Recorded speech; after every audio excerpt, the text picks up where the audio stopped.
Welcome into the best in true crime podcasting. This is True Crime Tuesday. I'm your host, Tim Dennis. Good show today, folks. In fact, I'm excited for this show. I've been excited for this book for quite some time. I'll tell you why. We've got an interesting topic today here. You know, it's said that the love of a mother is the most purest form of love of all, but I'm going to throw a twist in here. The love of that mother can also lead to some extremes. One of those extremes is, what will a mother do in order to keep you safe? What will a mother do in order to, let's say, look after her child, keep her child from harm, or maybe she'll harm her child in order to keep her child from being harmed by the world. That's one of the things we'll look into here on True Crime Tuesday today.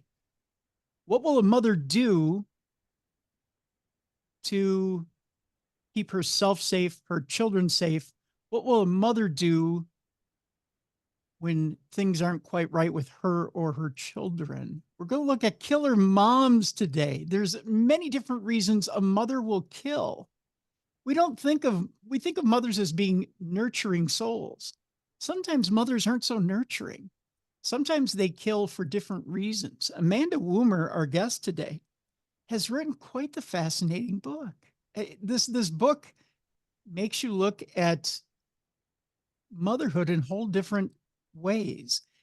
And it's funny, you know, women really are way more complex than men. Men are just big meatheads. I'm going to bring Amanda in and we'll talk about this. Oh, men are just big meatheads, and women really are the more complex sex among us. They really are the more complex gender among us. Writer, anthropologist, and dark historian Amanda Woomer was born and raised in Buffalo, New York. She is featured writer for Haunted Magazine, The Morbid Curious, the creator of the all-female paranormal journal, The Feminine Macabre. We'll have to bring her back for our paranormal segment and do some paranormal stuff. And she's the curator of the Traveling Museum of Memento Mori. She is the author and co-author of nearly 20 books for kids and adults, including Harlots and Hauntings, The Art of Grieving, and A Very Frightful Victorian Christmas. You can follow her spooky adventures at spookeats.com and on Facebook, Instagram, and Twitter. You can also find the Feminine Macabre on Facebook and Instagram. We'll have links in the description of this program where you can follow her. Let's welcome her in for the first time on True Crime Tuesday, Amanda Woomer. Amanda, thank you so much for being on the program today. Thank you so much for having me. I'm excited to be here, a little nervous about the subject material. Hopefully the listeners are ready. Oh, don't be. And by the way, I'm going to hold up the book so people can see it. It's for the people who are watching us on video. It's a fascinating book. It's a wonderful book, Amanda. You've outdone yourself, and they shouldn't be. We're going to talk a little bit today about motherly betrayal, maternal malice, a little bit about people who kill for reasons to protect their children. And as I said in the beginning of the program, I really do believe, okay, men are just big lunkheads. There's reasons men kill, and they're not very complex. We can honestly say that. But the reasons women kill are quite complex. Why don't we talk about that first, Amanda? Let's talk about the reasons why women kill. Go ahead. Yeah. So when I first started working on this book, I definitely went into it with a kind of very black and white mentality that, you know, these women are absolutely pure evil. You know, there's a special place in hell reserved for each of them. And then very quickly in my research, I realized that wasn't necessarily the case. It's very gray. It's very murky. Many of these women genuinely thought they were doing the right thing or doing what was best for their children. Or in other cases, they knew that they were a danger to their children and they desperately sought out help and just somehow fell through the cracks. You know, and I knew as I was working on this book, I wanted to separate it by motives. Instead of chapters, I wanted to separate it into different motives. So we have sections for love, for money, for power, for faith, you know, due to depression, for honor, and even, freedom from motherhood.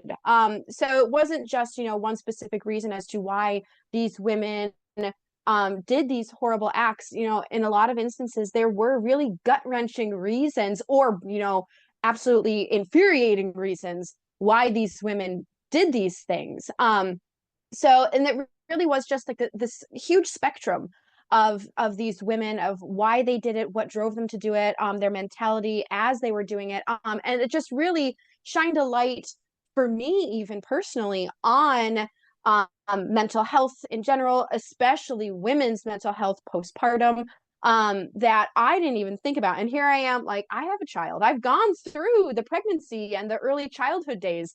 And even I wasn't aware of this. So if I wasn't aware of this, the general public isn't as well. So I really feel like this book is important in the sense that it hopefully will inspire conversations surrounding women's health, both mental health as well as postpartum health, that we really aren't allowed to talk about in society nowadays. One of the things you bring up brilliantly in the book is this is even, and you cover cases from early in history, early in our history, in European history and in the world history to modern day, is that even from way back in history to now, the pressures that have been put on women to be everything to all people, to their children, to their husbands, to society, are so great. And that's not expected of men. It's just not. That It's, yeah. Oh, I'm sorry. Go ahead. No, it was just like, as you were saying that, I feel like motherhood has always been a sort of thankless job, that, again, women are expected to be the one that is looking over the family and providing that love and that affection and constantly pouring from her own cup where it's not always refilled. And there were so many instances in this book and throughout history in general where you do see that, these women, especially when they have the pressures of society as well as pressures from the family and even pressures from within their own sense of self and beliefs, eventually it makes them crack. And that's when they snap. And you see that time and time again. It's always history seemingly repeating itself, just in different forms, where it just gets almost frustrating eventually, where you can see the warning signs in each of these cases. Very, very similar. There's a great example of the Andrea Yates case, and then, the Maggie Young case. Very, very similar instances, almost identical. Yeah. And it's just history repeating itself. Sorry to interrupt. No, you're fine.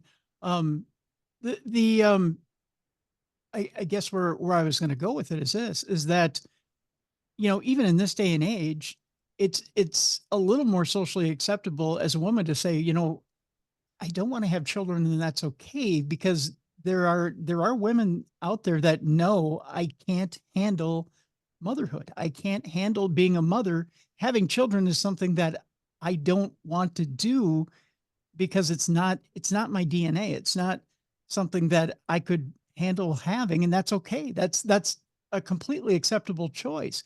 There's men out there that can't handle being fathers, and that's okay. That's their choice, and they can go through this life not having progeny. And it should be acceptable for both sexes. If they decide that this is where my bloodline ends, then okay, they've made that decision. That's fine. Why is it though that in this day and age, if a man decides, well, you know what, that's the way I'm going to live my life, and that's the way I do it, and they're considered, the go-getter type, and they've decided to make their career, and that's good. They're go-getters. And a woman decides, well, you know what, motherhood's not for me. And I think if I make that decision and I focus on my career, well, all of a sudden there's something wrong with her. Why is that? Why is that double standard still exist in 2024? I mean, I hate to be like that person that goes right to like just misogyny and the patriarchy, but I feel like that's kind of where it stems from. I think a woman's role has, for centuries or millennia, always been your job is to reach adulthood, get married, and start having kids as quickly as possible and as numerous as possible. And I think, one of my side hustles is the Traveling Museum of Memento Mori, where I talk about Victorian mourning customs.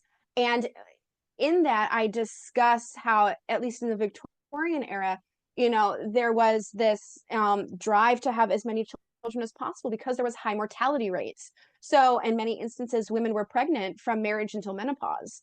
Either pregnant, breastfeeding, constantly in that cycle.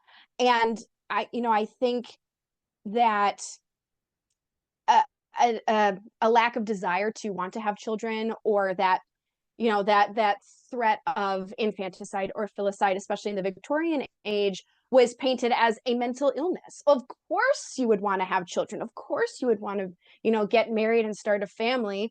And that kind of has stuck around for a very, very long time. I would say only within the last few decades has it been okay that women have chosen not to have kids. And only very, very recently has it become even less stigmatized. I still have friends that are constantly being asked, well, when are you going to settle down? When are you going to have kids? And they're always saying, like, I'm not planning on it. Like, I don't want to be a mother.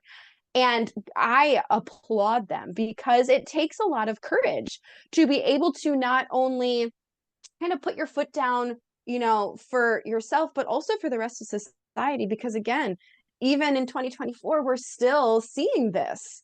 And I hope that it continues. I hope that women continue to stand their ground when it comes to whether or not they want to have children and family planning in general. Because, like you said, not everyone is made to be a parent. And you see the damage that can be done when people who shouldn't necessarily be having children start having children, and the damage that it does not only to themselves, but to their children as well. And unfortunately, this book is a textbook example in some instances where these women should not have had children. Either they weren't emotionally prepared, or mentally they were not able to take care of themselves, much less a child. And in the cases of these moms, it ended, in tragedy.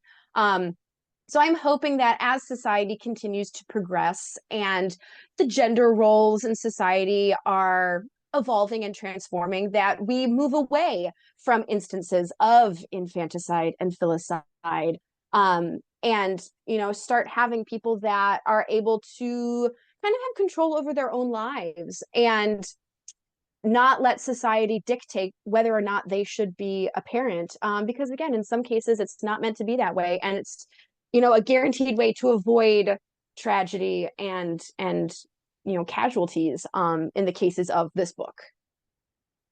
There are some absolutely, not just some, the book is filled with some frightening examples of women who either were in control or weren't in control, Amanda. And it's amazing what we've put a lot of these women into, as far as situations and situations that they've gotten into, where you can see the controls start to slip. In each situation, you see the controls start to slip, and you wonder what could have been done in each situation. Sometimes it's very obvious, sometimes it's not so obvious, and sometimes they're a victim of the time. You wonder, had it, especially in some of those, I want to say, like anywhere from the 1200s to the 1500s, anywhere through World War II, you think, what, had this woman been born in this day and age, had they had a different avenue, had they had access to better health care, had they, or better communication, better health care, had they been quick to action, or better education, that it all could have been avoided, or better choices, whatever it may be, lives could have been saved. Their life could have been better. And all of this could have been avoided. Although, Yeah, you look at 100%. the very last case in the book is the one of Caseyanthony. And although I don't want to skip ahead and throw the baby out with the bathwater, to use a very bad cliche here. I know. Yikes. I know. Sorry for that. But even in this day and age, we still have, even with all the resources at hand, we still have cases that come up, such as Caseyanthony. And I guess my question, before we go to break, is a complex one, and that's this. In this day and age, we still do have mothers that are not ready. We still have mothers that do have issues that are running into these same problems. So let's bring up Caseyanthony before we go to break. I want to bring up that particular case. Tell us a little bit about Caseyanthony and her case to lead into, and then I have a few questions about her. Tell us a little bit about Caseyanthony first.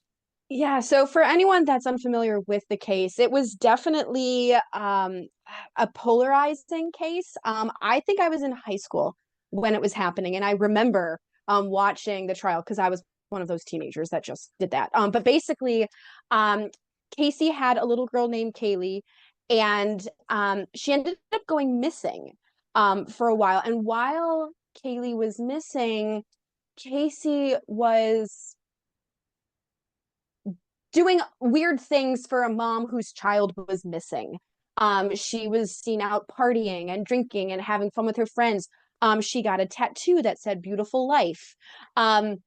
Just things like that, that people were kind of taken aback that if your child is missing, you would be out looking for her, not, out at the club, out partying. Eventually, Kaylee's remains were found. And there was the debate, did Casey do this in order to kind of free herself from the constraints of motherhood? Because, as a mother of a 4-year-old, there's a lot of limitations on what you can and can't do with your life once you are responsible for a tiny human being. So that was the big argument, that she basically tried to get rid of Kaylee and spun this story of how her nanny had kidnapped her and had taken her away. And then eventually the story changed to, well, her father was abusive. The grandfather in this situation was abusive. And he may have been involved. So to this day, no one is 100% sure what happened to Kaylee Marie. And that's why in this book we include her in a section called "Guilty Until Proven Innocent." She was acquitted. Caseyanthony was acquitted, much to, honestly, the horror of most of America, I would say. The majority of the public believed that she did it, but there was just enough doubt that the jury acquitted her. And so a lot of people are still convinced that she did it and that she is now walking free and she didn't pay for her crimes. Other people think it may have been an accident with the swimming pool, where she accidentally drowned and then the grandfather helped hide the body. It's a very tangled web. We still don't know. We have Casey's story, and really that's it. No one else really has any evidence, any story to share. So all we really have to go off of is Casey's story, but a lot of her actions during this time speak louder than her words, which make a lot of people doubt whether or not the jury got it right. So we did want to include her in here just because it, again, inspires conversation. I think it's a very timely case. It's one that a lot of people in their 30s and 40s and 50s, they remember it. It was a huge trial. It was something that kind of captivated the public for a long time, and it didn't have the end result that we wanted. We didn't really feel like Kaylee got justice in a way. Yeah. You refer to in the book, and you've referred to it here, the interview where Casey accuses George of molesting Kaylee. And in that, I believe George, didn't he take a lie detector test and didn't do so well on it? If I remember. Yeah, yes. And it's like, you take the polygraph test, take it or leave it for what it is. But I personally do think that he was definitely somehow involved in it, just Yes. because there's enough red flags Yep. going off to definitely think that he's at least involved somehow, whether it was 100% how Casey claimed, or if there was more to it as well. Even with that, I'll say at the very least suspicious evidence, at the very most damning evidence that he's somewhat involved, that it can take some of this light or shine off of Casey. As you point out in the book, Casey is still one of the most hated women in America. Even a decade later, people look at her and say overwhelmingly they think she's guilty. Um, Now, again, that has to do with that demonization of women. That people are quick to, when a woman's involved in a crime, especially with a child, and it's their own child, they're quick to want to believe that it's the woman wanting to turn on the child.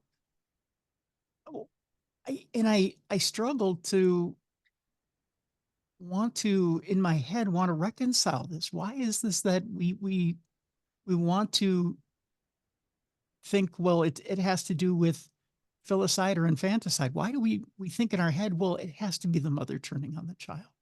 I think what it is that the concept of a mother turning on her child and potentially ending their life, it in our minds, it goes against nature. Naturally, a woman should want to protect and nurture and save their children. So if there's ever any inkling that a woman is going against that, there must be something wrong with her.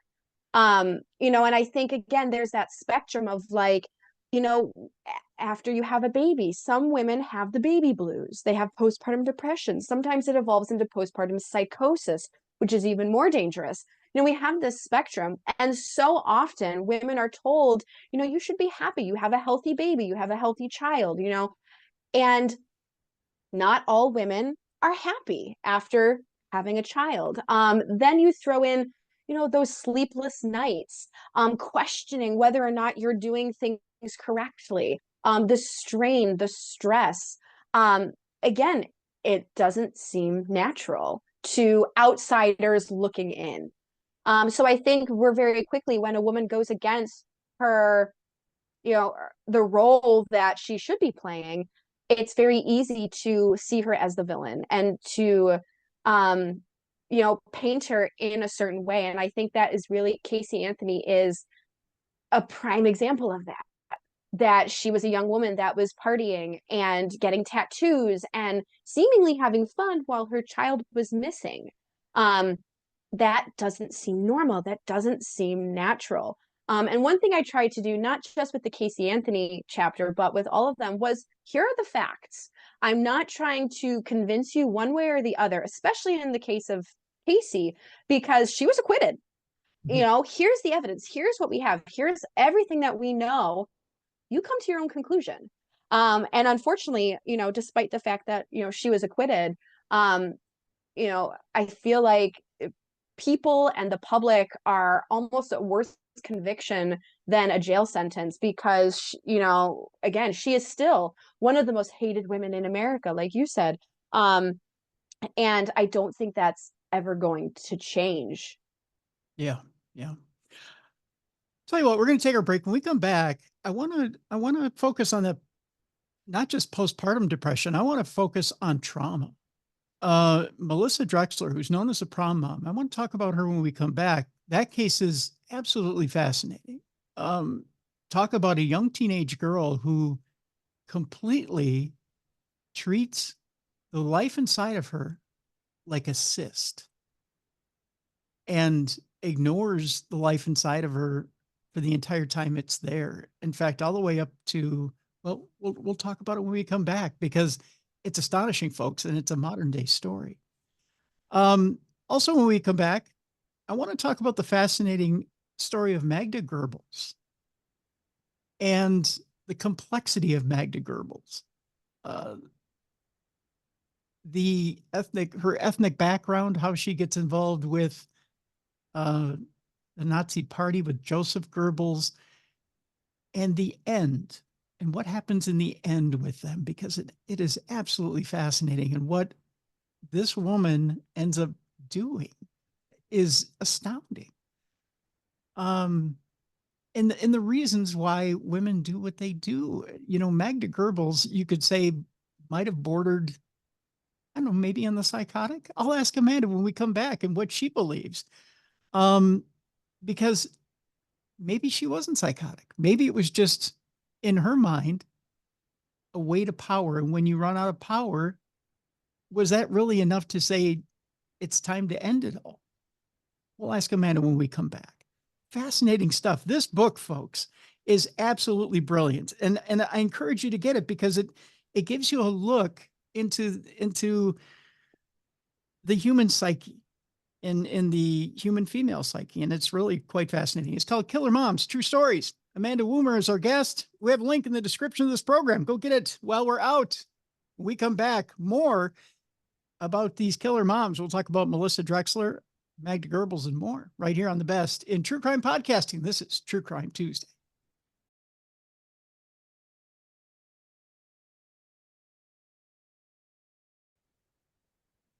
Welcome back to the best in true crime podcasting. This is True Crime Tuesday. I'm your host, Tim Dennis. Our guest is Amanda Woomer. The book is Killer Moms, True Stories.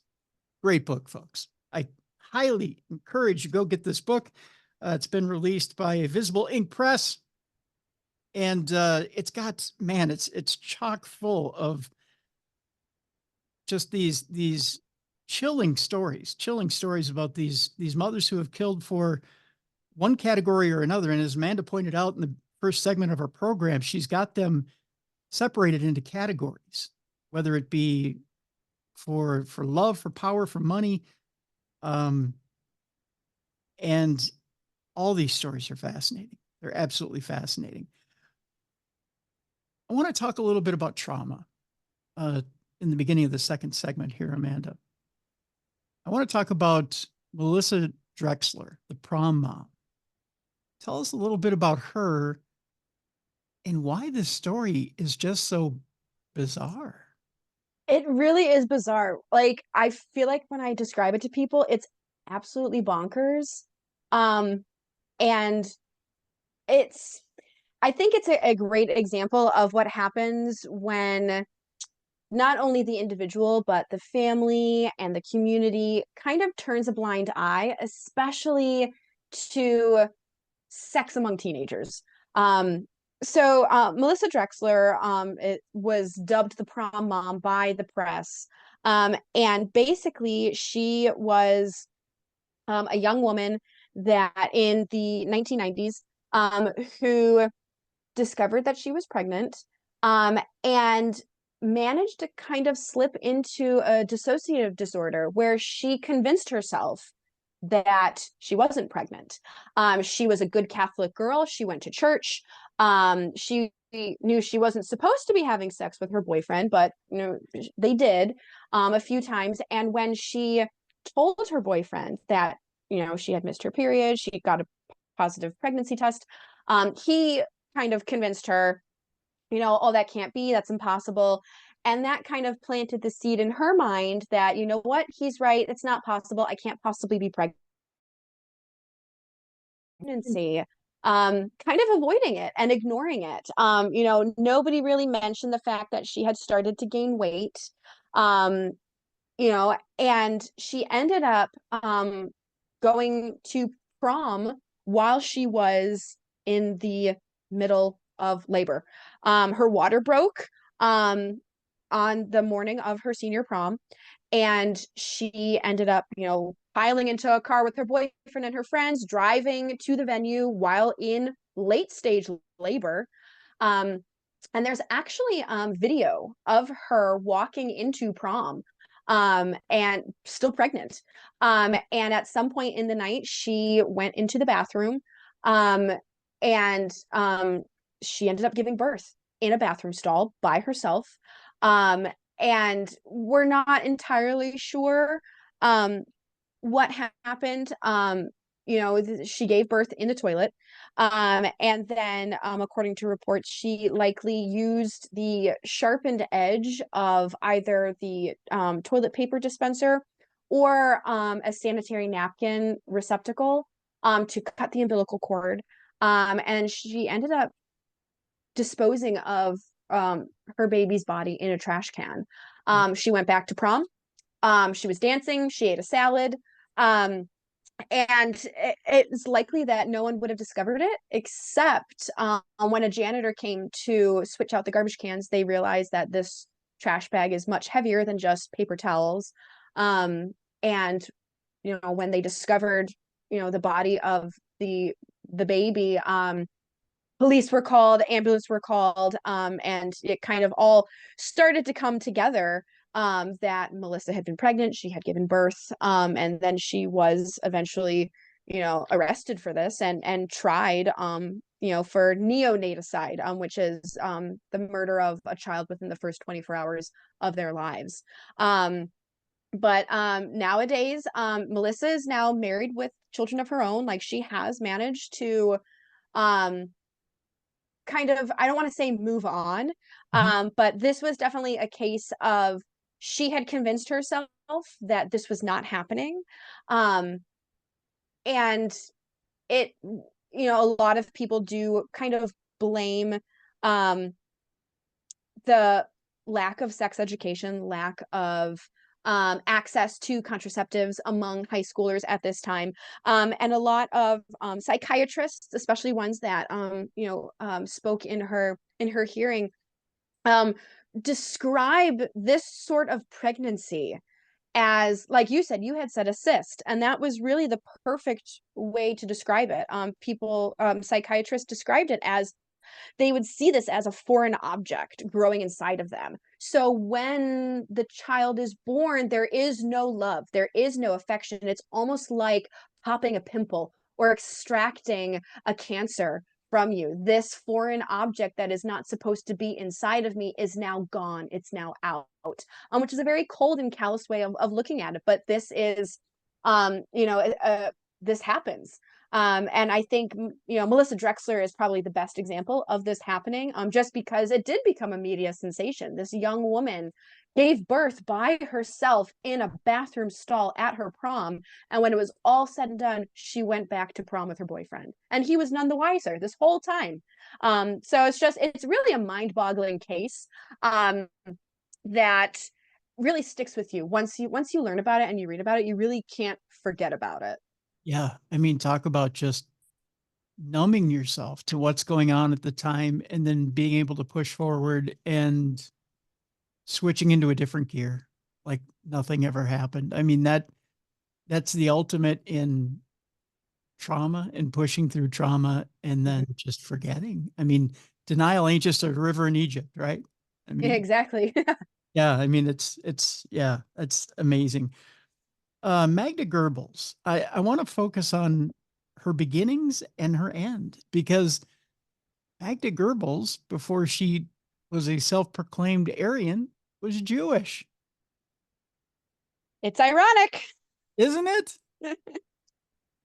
But you talk about someone who has a lust for power and what she'll do to get there. Tell us a little bit about Magda and how she changes herself so that she can become something else.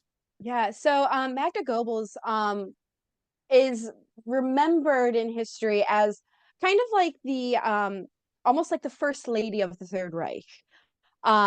So before her connections with Adolf Hitler and the Nazi regime and World War II, she was basically, for all intents and purposes, a nobody.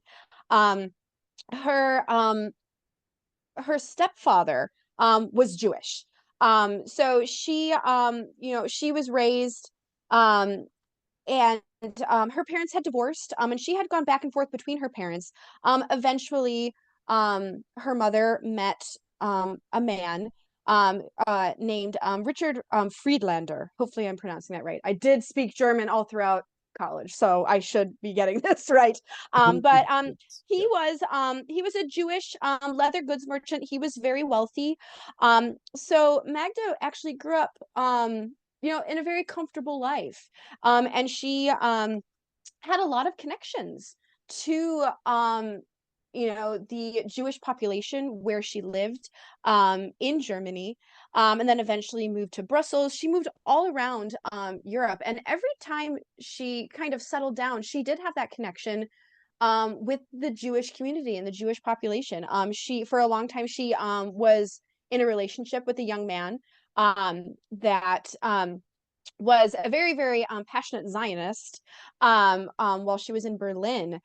So she had all of these connections. She would even wear a Star of David from time to time. So it's been reported that she did not have anti-Semitic feelings in any way, shape, or form throughout her life until Hitler rose to power, the Nazis kind of rose to power, and she befriended the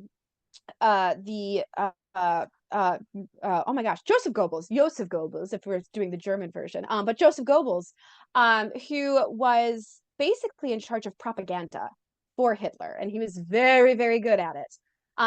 So she ended up eventually marrying him, and Hitler was the best man in their wedding. All of their children's names began with an H, which some people think was an homage to Hitler.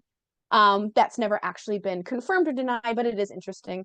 So it's peculiar that not only did Magda not have anti-Semitic tendencies, but she had love and affection for Jewish individuals throughout her life, much like her father figure. He was technically her stepfather, but he was that father figure from a very, very young age.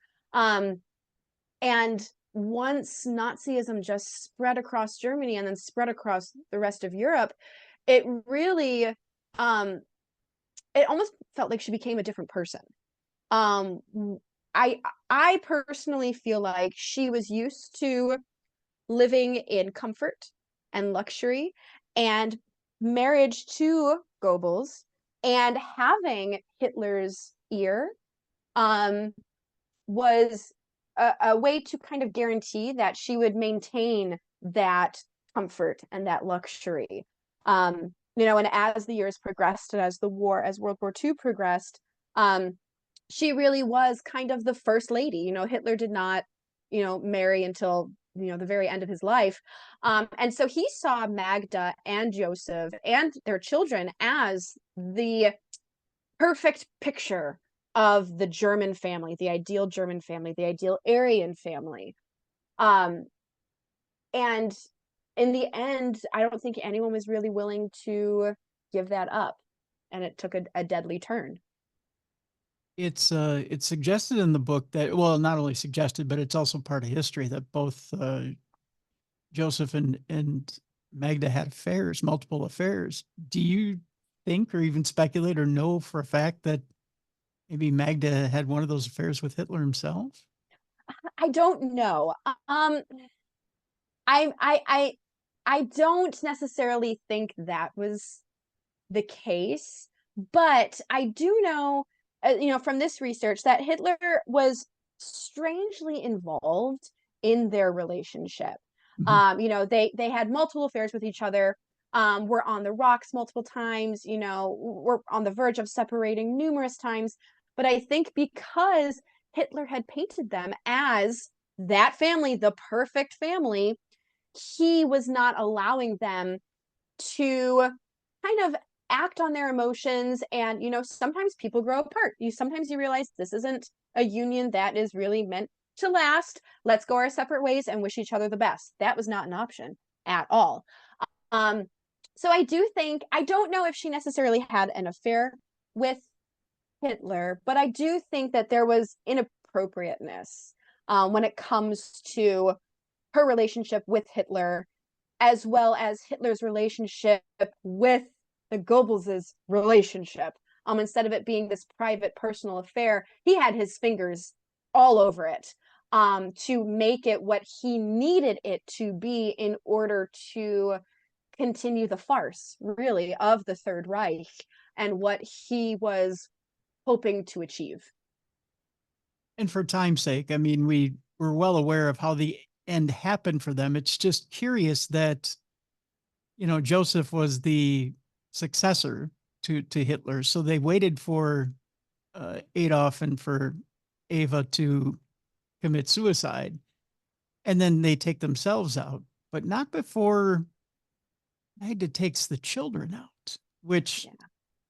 I mean, come on, And that's one of those,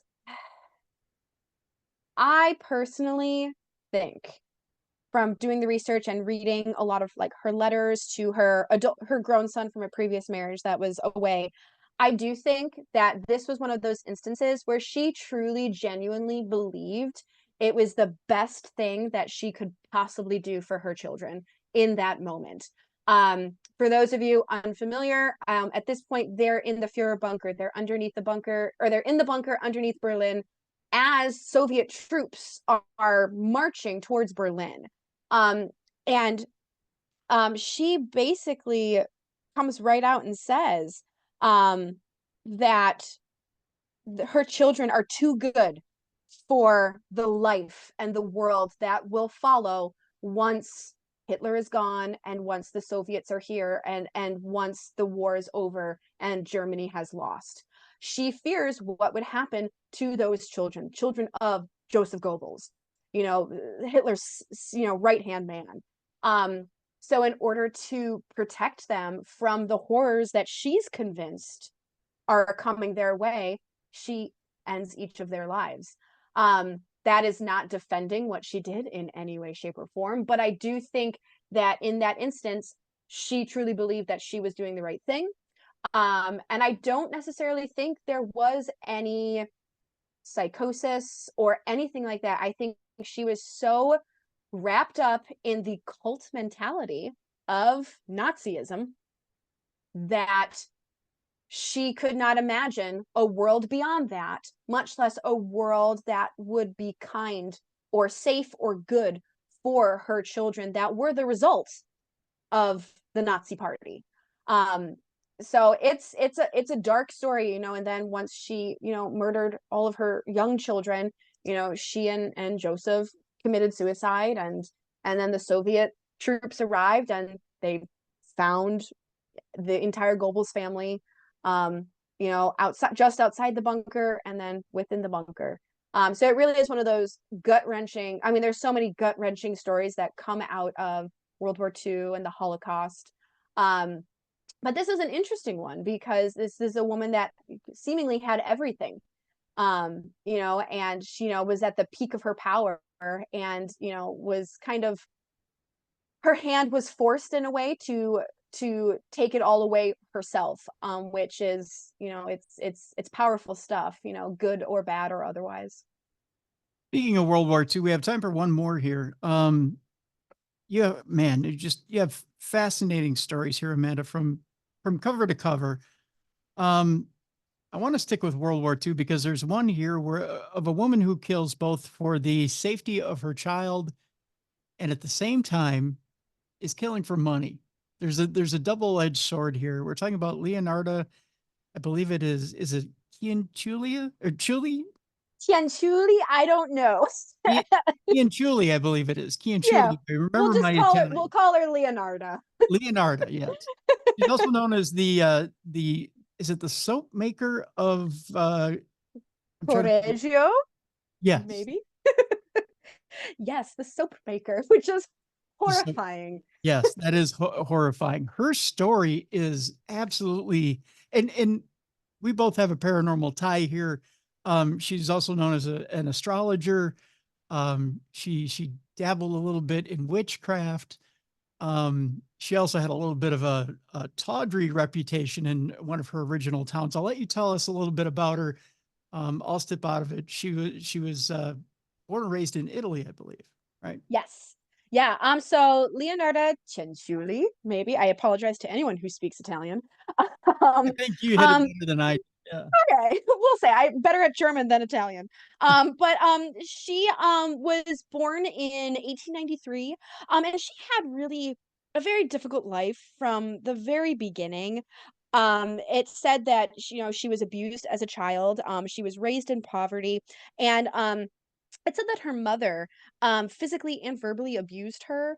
Um, and she was actually told by her mother that she was brought into the world by the devil and nothing but evil could come from her life. Um, so if that's kind of the groundwork that's laid into you as a small child, you're kind of almost doomed from the start, and doomed to fail in a way. Um, she suffered from, or she experienced epilepsy, which at the time, especially in her hometown, which was a rural mountainside town, it was considered to be a form of, demonic possession if you suffered from epilepsy.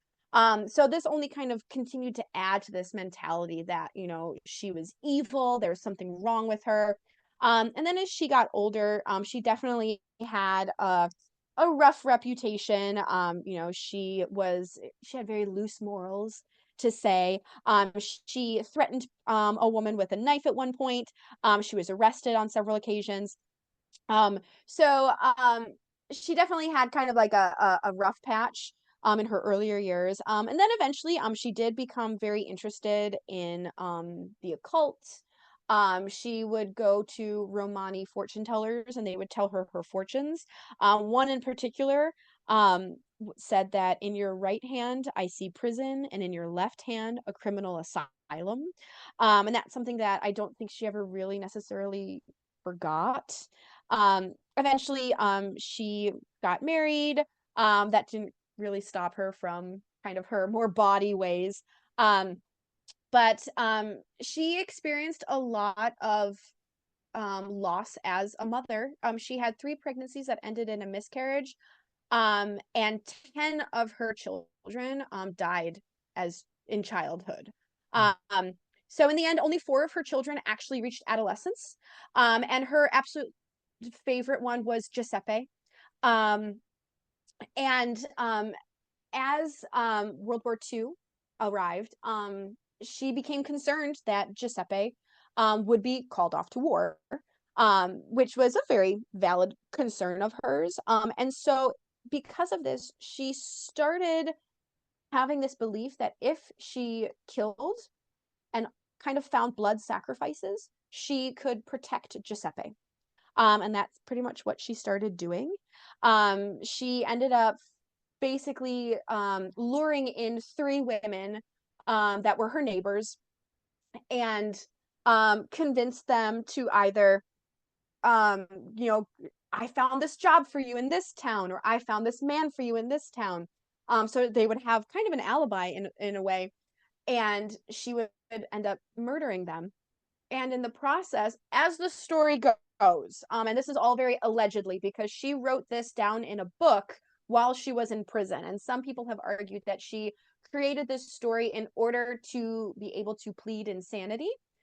So take it for what it is, but it makes for a heck of a great story. But basically, it goes that she took the blood of her victims and would bake cakes and cookies and breads and give them to Giuseppe as well as her neighbors. And she would take the fat from her victims and make soap that she would then gift to her neighbors and sell in her shop. And she did this 3 times. Um, three older women, more mature women. Um, and eventually, obviously, she did get caught. And it's interesting because there used to be a museum of criminology in Rome where you could actually see like the hammer and the knife that she used, the cauldron that she supposedly used to like cook her victims down. It's really a very gory tale. So if you do read it, it does go into detail and stuff just because Leonarda went into so much detail. So luckily we have all of this information that she provided us. But she at first played very like hard to get in the trial, but then eventually the authorities believed that Giuseppe was also involved. And the minute that Leonarda believed that Giuseppe was in danger, she did kind of admit to what she did. But you know, she ended up spending the rest of her days in an asylum. She was not allowed to work in the kitchens, though. That was very a pointed detail. And she ended up dying of a brain hemorrhage in 1970. So she kind of lived out the rest of her day. Some people do think that her death may have been caused by the caustic soda vapor poisoning, which is what she had used to make the soap. So ultimate justice in the end, I guess. But the story of Leonarda and you know, those three victims, and just making the cakes and cookies out of their blood and the soap from their fat, is just, this is some Texas Chainsaw Massacre stuff happening. But it happened, you know, in Italy during World War II for you know, a woman hoping to save her child and willing to do literally anything in order to protect him. Ed Gein before Ed Gein. Right, giving him a run for his money. Right. It's amazing stuff. Amazing stuff. Well, Amanda, again, you have, and there's another story in here too that we didn't have time for. Sylvia Moraz, having to do with Santa Muerta. I mean, there's stories in here that will curl your hair, will fascinate you, will make you think twice about whether you want to go over to somebody's house for dinner. I mean, stuff like that. I mean, you know, I kid. It's a joke. It's a mom joke. Stacy's mom doesn't have it going on. It turns out I've got mom jokes for days here, Amanda, after reading this book. But the book is fascinating. It's right here. It's called Killer Mom's True Stories. Amanda Woomer, you've outdone yourself. This book is thrilling. It's fascinating. It is amazing. And I think, oh my gosh, thank you. So we've got a link in the description of this program. I encourage you to go get it. Amanda Woomer, I want to thank you so much for being with us today on True Crime Tuesday. Oh my gosh, thank you so much for having me. This was wonderful. Thank you so much. Folks, it's time now for us to lighten things up a little bit. It's time for us to bring on our own mom. It's time now to bring in Jessica Freeburg, and it's time for Dumb Crimes and Stupid Criminals. It's Crayon News story time.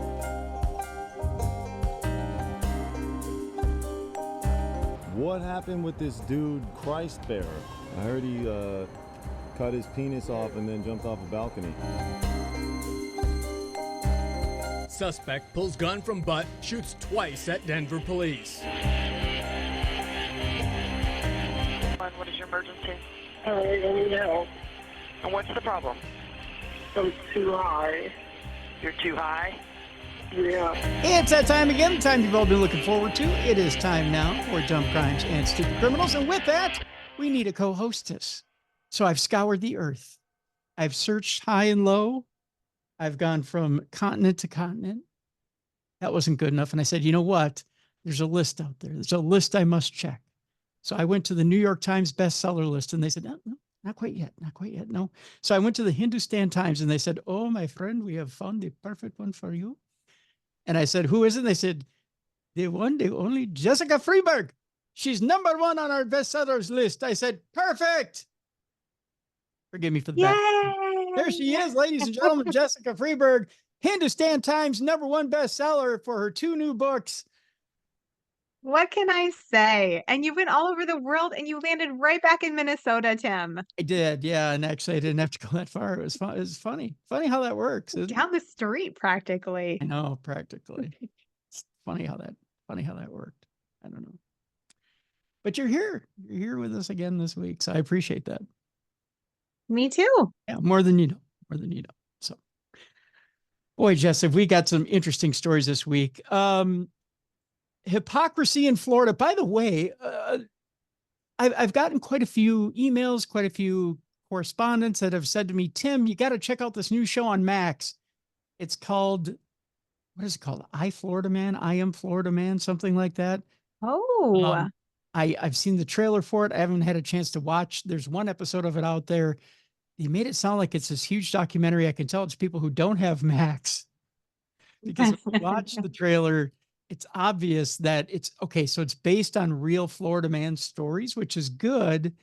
yeah. But folks, these are all comedians who have put together, it's based on true stories, right? But it's like the Law and Order of comedy, right? So they're exaggerating these Florida man stories a little bit, and they're having a little bit of fun with it, which, okay, it's going to be funny. It's going to be funny, but Yeah. it's 6 episodes is what it is. Okay. I think that's what the first flight of it is 6 episodes. So It's gonna it's be, it's going to be, air quotes true crime. well, it is based on true stories, and it is Okay. true Florida stories, but they just take it a little bit too far so that true comedic effect. So you'll get the gist of the news story, but they just add a little dash seasoning to it to make it really funny. It sounds good. I think I would like it. Oh, you've got people like Bobby Lee, who has his own podcast out there right now from Mad TV, Ego Wodum from Saturday Night Live. Oh, nice. Yeah, I mean, they got a nice mix of comedians in there who are doing their thing. So That's great. you're gonna get. In fact, I should look up the actual name of it. It's something We like, all love a little Florida man. yeah, and the fact that you've got actual comedians who are tackling it means that it's going to be a great show. Here it is. It's called It's Florida Man. That's what it is. It's Okay. Florida Man. Yeah. Not I Am Florida Man, but It's Florida Man. So it's late night on HBO, but you can watch it on the Max on demand. So it's on Max. So if you have the Max app, you can check it out on demand. And they have episode 1 up already. I'm not clear as to when it airs live, but not a lot of people watch live anyways these days. So We're all streaming. That's how Yeah. we do it. that's right. So the description says this late night comedy series highlights the strangest stories from the Sunshine State, reenacted by some of today's best comedians. So I think that's the point where it gets cut off. It doesn't say by some of today's best comedians. You don't see that it's reenacted by some of today's Yeah. best comedians. So they're actually they're acting it out. Yes, yeah. Oh, So- that could be funny. And I think there's a bit of narration when you get into the series where they say, well, this is kind of how it happens. And then Yeah. That's clever. I like that. yeah, which to me, it's kind of like, quite a while back, I think it was probably a year and a half ago, they came out with the Florida Man comic book, which is kind of the same thing. Oh, They smart. did- yeah, they did a thing where it was the adventures of Florida Man, air quotes. You can see it if you're watching the video.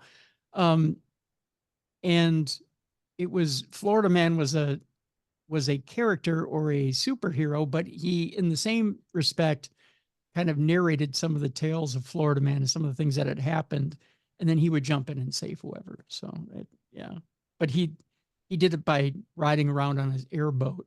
There was different. Oh, No, there aren't that many people that own airboats, especially in the middle of Pasco County. You can't get very far in a canal. I mean, come on. But now I'm talking straight Florida right now. So you are. yeah, I don't know if it's doing anything for you, Jess, but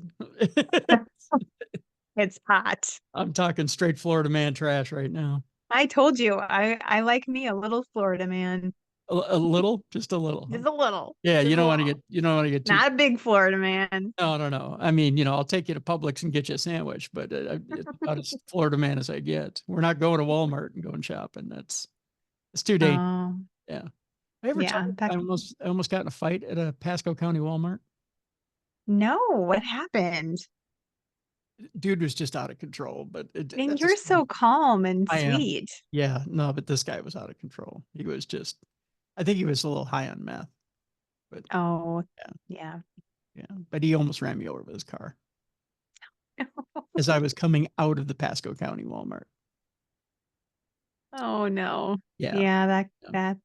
that requires a little anger, I suppose. A little bit. I was like, sorry.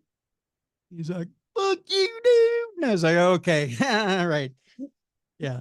So, What's on? we almost won. So that was fun. So yeah, there's a special breed down there. Just saying. There is. I mean, that's why we enjoy your stories. Yeah. They're special. They are special, that's for sure. And we may get one or two here. In fact, why don't we open with one from Florida? Yes, let's do it. Yeah. Like I said, it takes a special breed to be down there in Florida. It turns out that one local Florida hero known as Lieutenant Dan, who was helping everybody in the Hurricane Milton, well, he had the tables turned on. Jess. Uh-oh. Lieutenant Dan, wasn't he from From Forrest Gump? Yeah. But this guy, Lieutenant Dan, the reason why he got the name Lieutenant Dan is because he had a boat, right? Not a shrimp boat like the other Lieutenant Dan, but he had a boat, and he was moving his boat around and helping people in the floods in Florida. So people who needed a helping hand, who needed to be rescued, he was driving his boat around and rescuing people in the floods. I love it. That's great. Yeah, right? Helping his fellow man, doing his thing. The only problem here, Jess, is that, well, the law eventually got to him because he didn't want to move his boat. Uh-oh. The law is Did he illegally park it? well, that's what they claim. The law is an evil mistress. Yes, it is. It loves it when you do a favor for him. It hates you when you decide that you want to just park your boat somewhere. You don't want to move it. I'll explain.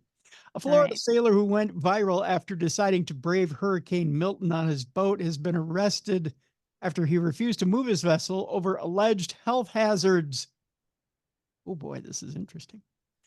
Joseph Malinowski, more commonly known as Lieutenant Dan, I know you try to join the two, I'll let you, was arrested by officers with Tampa Police Department on Friday morning. 54-year-old had two outstanding warrants for failure to appear in court and one charge of trespassing in a city park after a warning. Well, this already is quite colorful. Officers met with Malinowski on Thursday and told him he didn't have a proper record of waste disposal on his boat. Ooh, icky. Ooh. Yeah. Or an accessible marine sanitation device. How would you like to go cruising on that boat, Jess? I think I'll pass. You know what probably subs for that marine sanitation device on old Lieutenant Dan's boat, right? Probably the same thing that did Probably a bucket. There you go. Or a Folgers can, the same thing that my dad used on the old Lund when we go fishing. Oh no, that could get all rusty. You could cut your butt on that. Yeah, it did get rusty and it wasn't fun. Then you got to get a tetanus shot and explain that to the doctor. Yeah. Yeah. The memories as a kid are then a Folgers can. Folgers can, yeah. I still, every time I see a can of Folgers in the grocery store, I cringe. Yeah, I don't drink Folgers these days. I drink Dunkin' for that reason, because when I see the Folgers can, I have to go run to the bathroom. You like bad memories. Yeah, well, that and I'm just saying, I might have got a cut or two off that deal. I wince. That's all I can say. By the way, Lieutenant Dan was ordered to move his vessel out of the Bayshore Linear Park after officers said his boat posed a public health hazard, but the vessel remained at the site on Friday morning. Would you like to see a picture of Lieutenant Dan? Show you. Yes, please. All right, let me. Don't show me the bucket though. No, I'm not going to show you the Folgers can. That. Aw, Lieutenant Dan looks like a nice guy. Doesn't he? He looks like he's out there rescuing people. Yeah, he's trying to do good in the world. Yeah. Although he's in the orange jumpsuit for That's a bad sign. I know, poor Lieutenant Dan. But he does. He has that kind of face, like the kind of face you'd want to see if you were in trouble. Yeah. Another picture. I'd be like, I'll take your help. And then you get on the boat and there's a bucket full of poo. And then you're like, never mind. It's gonna be the name of my new rock group. Oh wow. Okay, so he looks a little creepy there. He does, doesn't he? Yeah. He's coming out of is it like busted and there's duct tape and a black plastic bag? This looks like over his boat, right? Yeah. Some kind of a crime scene. It does, doesn't it? It looks like, how some abductors have a really bad white colored van. He's got the colored boat He's probably got he's like, come on in, I got puppies. Inside the boat, right? Come pet the puppy inside my boat. Yeah, and he's kind of zombie-esque in his he's reaching out with his hands. We had to bring that up. I just watched the Yee. Daryl Dixon program last night. Now you got me. Ugh. Ooh, Yeah. creepy. Yeah. After authorities returned on Friday, he was arrested and taken to jail. His occupation was listed as TikTok star on the arrest notice. Oh, Yeah, Lieutenant Dan doesn't have a second occupation lined up other than TikTok. oh, and you know what's sad, Tim? He probably has more followers on TikTok than me. And me. Yeah. Mind. Yeah. Combined, yes. Yeah. Yeah, Yeah. He's like, we're doing it wrong. come see my creepy boat on TikTok. We're not weird enough. Right. I know. Yeah. Yeah. Maybe I could, I don't know, have a creepy Vespa or something I ride around on. Like a fat guy on a creepy Vespa. Maybe I could do that deal. And I'll just be there fanning you with a palm leaf or something. Oh, That's our thing. Yeah, that could be a thing. Yeah. We'll have to Just work on it. another day fanning Tim. Yeah, we'll have to workshop this and see where it goes. Yeah. It's gonna be famous. We'll have to come up with creepy ideas for TikTok. That'll be fun. By the way, Lieutenant Dan, it says here, he is a one-legged seafarer. For real, he is? He is a one-legged seafarer. Yeah. One-legged seafarer out there saving people. God bless him. God love him. Compared himself to Noah with his ark after he revealed that he would not be heeding any evacuation orders ahead of Hurricane Milton. Brave or a little bit crazy. Miracle he survived. Yep. Crazy brave or crazy tough, one or the other. Speaking from his 20-foot boat as strong winds started approaching, he had said the safest place to be is on a boat in a flood. We learned that from Noah. There you go. I think Noah's boat was a little bigger than 20 feet. I'll throw that out there. He might have had a Folgers can in it too, though. Well, that's right. Yeah. Noah had, he might have had a little something bigger than a Folgers can for as long as. What becomes of the Folgers can when there's hurricane winds tossing your boat around? Let's just That's say a mess. you got to anchor that sumbitch down, because if you lose the Folgers can, you got nowhere to go. You know what I mean? So you got to have a good sturdy place to put the Folgers can. Maybe between the wall of the boat, so you can smish it in there. So you got good sturdy place to squat. That's what I'm saying. By the way, we got, for the not safe for work category today, we got plenty of poo talk. So, I mean, Wonderful. Well, let's go past this one and carry on then. We don't want to do all the poo at the front of the show. Yeah. You don't want to shoot your poo at the beginning of the show. You want to keep that for the back half of the show, so to speak. He said everyone that stayed on land drowned when it came to the big flood. Noah and the animals lived. I'm not worried. My life, this is nothing compared to what I've been through. This doesn't scare me, he said of Hurricane Milton. This is not even a minor inconvenience, because all that's going to happen is everyone's going to get wet, he said of the big hurricane. I'm going to be fine because I'm in a boat that floats. Well, his physics evidently worked, because Lieutenant Dan made it through Hurricane Milton. He did. And now he's probably got even more followers on TikTok. I guess so. I wonder if he live streamed during the big hurricane. Malinowski lost his leg in a car accident when he was 16 years old. He said he'd just taken his eyes off the road for a second when he ran into another car doing about 45 miles an hour. Nice. Yeah. But who needs two legs, He says, I was expecting to be home in time for dinner. I got to the hospital. Within minutes, my entire family started showing up. Well, they could bring dinner with them. Yeah. Just saying, right? His leg was amputated below the knee, which earned him the nickname he still has to this day. By the way, Jess, if you're looking for a little sexier shot of Lieutenant Dan, here you go. There's creepy, creepy right there. Oh my. Again, He is sexy. He's straight up sexy. Darklessradioshow.com if you want to see the video, which shows the sexy shot of Lieutenant Dan. I think he has a six-pack though.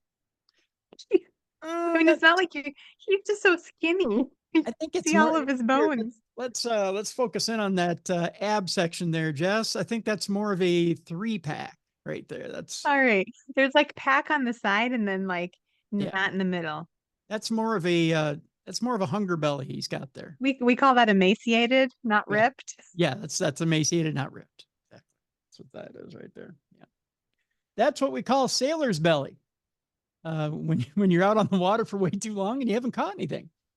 Yeah, that's what that is right there. Lieutenant Dan, actually, you're familiar with Forrest Gump and how Lieutenant Dan lost both of his legs. This Lieutenant Dan has one more to go. I'm just saying. Yeah. Story's not over yet. That's right. He's got more story ahead of him. The TikTok star told his followers they're saying the storm is still about an hour and a half out. This is back when the hurricane was going. He says, I'm not taking on any water. I haven't even spilled my coffee yet. He was pretty brazen during the whole deal. Yeah. Wow. Yeah. He said the boat had become stuck between the dock and some water, saying I wouldn't even try to get the boat out right now. He eventually made it through. After the storm passed over, thousands started to donate to a GoFundMe page set up for him to help fund a new boat for him. Donations topped out at $44,000 after University of Tampa student Terrence Concannon started the fundraiser. We're in the wrong line of work. We are doing it all wrong. Yeah, we are. First of all, I'm going to need you to get a machete and lop off one of my legs. Let's make it the bad one, first of all. And I'm going to get me a Lund boat with a Folgers can and put it out on Lake Mille Lacs. And I like how we're going straight for the machete too. Like, we know how to get this done. It's got to be a machete. We're going to have to lop it off. And hey, we're going to just raise money here, kid. That's what we're going to do. And I don't know. This is insane. That's crazy. As his internet stock climbed, his convictions for assault and petty crime have surfaced, along with a litany of mugshots throughout the years, by the way. He's had some trouble with the law. Malowski has had more than 70 contacts with police in Florida and North Carolina since 2012. Wow, that's a lot. Maybe he's not as lovable as we thought he was. Yeah, darn it. His criminal record includes accusations of drug possession, assault, resisting police, burglary, battery, among others. Well, he's not aging well either. There's like a lineup of mugshots here. Well, how old is he? Does it say? 103, according to his mugshots. That's what I'm saying. He could be like 25, and I'm looking at him thinking, he looks good for 80. Yeah, you're thinking, well, for 75 years old, he's not too bad. They're like, nope, he's 33. He's 54. Okay. But see, I'm 54. Okay, I'm 54. Right. Who's aging better? I'm just definitely you. Okay, and I don't. You are you are winning. I'm not using any oil of Olay or anything like that on my skin. I mean, I think that's hard living. Like, he looks like he lives hard, you know? I only smoke meth 3 times a week. So, I mean, between the two of us, really, who's doing better? No, I'm kidding. You still have all your own teeth and you don't have scabs all over your face. There you go. I mean, he has more hair than I have, but just saying. Who knew? So Lieutenant Dan in a little bit of trouble now. This is only conviction number 71. So, I mean, there's still time. He's relative. He's middle-aged, so he's got like another 30 years of crime ahead of him. Middle-aged. I just got called middle-aged on here. Oh, I'm there too. I'm middle-aged right with you, sir. At least you didn't call me a senior citizen. Although I qualified for an AARP card 4 years ago, so I appreciate it. Do you use the discount? You should. I don't have one yet. I refuse to get one. Oh. Although Mally has hers. So, yeah. Do you remember I listened to that episode, her saying she got it right away? That's so funny. Yeah. Although she doesn't really use the discounts. So yeah. I mean, she says it really doesn't pay off. No, and especially with like hotels and stuff, because you already got like your discount for being a member or whatever it is. So yeah. But you can get the early bird special on like meals and stuff, right? There's got to be some benefit to getting old. Evidently, one of the games is really great on the app. I don't know. She loves one of the games on the app. I don't know. So that's what we have to look forward to. You know what? That, and if you ever need a cheap jitterbug phone. Oh, all right. Yeah. I think, and if you ever want to jump onto consumer cellular and get really cheap phone service. If you ever just want to throw your iPhone away and go for the jitterbug, by God, AARP will hook you up. Because when you need a button this big on your phone, that's when you give up on society. I am getting to the point where though I need to turn my text messages into the bigger ones because I can't see. Yeah. But I'm so stubborn, I don't want to do it. So I just keep, squinting and holding and taking pictures of everything and zooming in. It's so frustrating. Hey, I went to the eye surgeon. My blood sugars have been getting better, so I've outgrown my prescription. I need to get new glasses. So I asked him, I said, can you give me my prescription? They go, we don't do that. That's the optometrist that does that. Yeah, I don't know. optometrist. Yeah. Yep. So like, you got to go see them. But I have a condition with this eye, right? And I'm like, well, how do they know how to diagnose a condition? Well, they can call us. Well, then why don't you just give me my prescription? Right. So I start turning into Larry David as I'm sitting there. Like, you just give me the. Yeah. So medical stuff, I tell you. I know. They like to send you around in circles. That's right. That's how you know you get more money from you that way.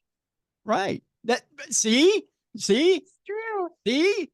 Now this is where I start to sound old. Right. That's how they get you. That's how they get you. That's how they get you. Let's move on. This one was sent in by Tony. By the way, if you have a story for us for Dumb Crime Stupid Criminals, just send it into tim@darknessradio.com. If you send it to me on social media, I might forget it. I get a lot of stuff by social media. Boy, you should see the stuff I get by social media, Jess. It's fun stuff. You can only imagine. Oh, it's fun stuff. Someday, you know what I may do? I may do an entire show someday of just stuff I get on social media. Is it going to be not safe for work? Oh, yeah, it is. It's going to be fun, though. Because that was my introduction to Darkness Radio when I first started. That was like 11 years ago. Like, we've been hanging out a long time. Yeah. But I'll never forget when I started to get really a few, not a lot, because most of our listeners are wonderful, kind, not perverted people. But every now and then I'd get some very questionable pictures sent to my Facebook account. Like, you don't want to see them. One night I'm sitting up, I'm watching random late night shows, and I have very much a younger man who just wants me to abuse him and F him in the A. I was like, what? I'm trying to digest my dinner and just watch late night shows and go to bed, young man. I don't know what you want, but I ain't doing that. I didn't even know who he was. Trying to digest my dinner. That's exactly how I put it. And isn't that the truth? You get to a certain age, and that in itself is a miraculous feat. Yeah. I'm like, I don't know what part of my profile said that, hey, you know what? I could talk go dirty to me.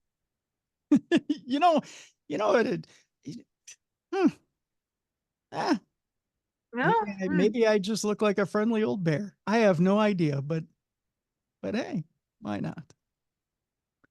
Oh, hey. Yeah. Don't send those messages to Tim, and no private pics to me. Well, that's a whole nother section. But again, like I said, maybe someday I'll do a show. It's nothing but stuff Tim gets in his social media. That would be good. But here's my rule. If you wouldn't send it to your grandma, don't send it to Tim and I. How about that? Actually, I kind of like the adventure. So just for Jess, I kind of like the adventure. All right. Although expect something completely funny back, because I will send you a funny response. I really get funny stuff on Twitter. Do you? Oh, Jess, I got something really funny from a 67-year-old porn model. a woman. It was hysterical.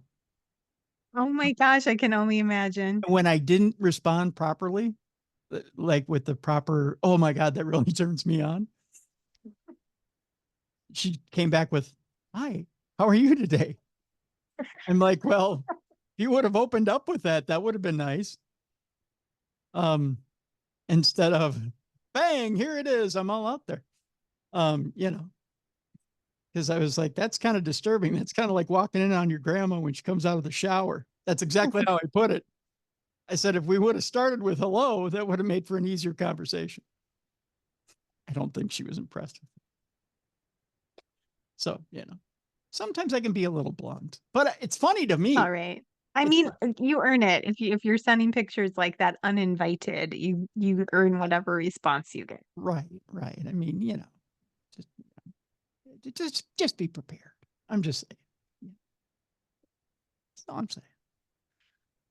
Anywho, speaking of bears, an incident was report this again from Tony. I don't know how we got way around the subject, but I don't know. Sorry, Tony. Let's get to the story. Tony. Probably the subject of your story. An incident reported as a possible bear attack was actually a vicious murder, according to investigators. We're going to bring the room way down with this. Investigators are asking for help solving a vicious murder that was so brutal, a 911 caller had reported it as a possible bear attack. That, according to the Gallatin County Sheriff's Office. A friend found 35-year-old Dustin Kearson dead in a tent on Saturday morning about 2.5 miles up Moose Creek Road in a fairly remote camping area in Montana. That, according to the Gallatin County Sheriff, Dan Springer. Kearson was last heard from on October 10th as he was leaving to go camping for the weekend. He had plans to meet with a friend on Friday afternoon, according to the sheriff's office. After he did not make it up to the meetup location, Kearson's friend went looking for him and ultimately found him dead. When investigators responded to the scene of the crime, a Montana Fish, Wildlife, and Parks agent with expertise in bear attacks did not find any signs of bear activity at the scene, prompting investigators to treat the scene of the incident as a murder. That, according to the sheriff's office. This was further confirmed through evidence gathered during an autopsy, which determined multiple wounds that led to his death. Investigators are not sure what the murder weapon was, but the weapon was something hard enough to cause significant damage to the skull, as well as some flesh areas of the body, Springer said at a press conference last Wednesday. This incident was a vicious attack, and detectives are working hard to develop and track down leads. A suspect has not been arrested at this time, the sheriff's department said in a statement. It has not yet been determined what time he was killed, and investigators have not yet identified any suspects in the murder. Kearson had lots of equipment at the campsite with him, and it was very well kept, according to Springer. The remote location of the murder makes it difficult for investigations and the investigator due to limited cell phone service, which typically can be very helpful to investigators. If you're out in the woods, I need you to be paying attention. You need to be and remain vigilant. Please call us, Sheriff Dan Springer said at a press conference on Wednesday. The sheriff's office said people have reached out to them already, giving them multiple leads that they will explore as the investigation into what happened continues. He also went on to say, if you're in the Moose Creek area or anywhere in the Gallatin Canyon between Thursday afternoon and early Saturday morning and noticed anything unusual, whether you saw Dustin's truck, noticed suspicious activity, have footage from game cameras or in-vehicle cameras from the area, or observed something out of place, please come forward. Even the smallest detail could be crucial to the investigation. That's really scary. You know, I mean, being out in the wild, you're very vulnerable, more vulnerable than I think you realize. And then right. The fact of the matter is, if somebody has it out for you, that's the easiest place to try and get rid of you. I mean, it really is. I mean, what's that? I will camp in a tent. I won't camp in a tent. I'm afraid of it. Yeah. Yeah. For that reason, I'm very afraid of. I think I've watched one too many true crime shows where people have been murdered in their tent. So. Yeah. Well, and you know, the whole, just the whole missing 911, Yes. books and movies, and there's just the strange things that happen in the forest as it is. And then you think about the amount of murders that end up disposing of bodies out in the forest and in water areas and things like that. It's very easy to run across, it's a good way of putting this without sounding callous.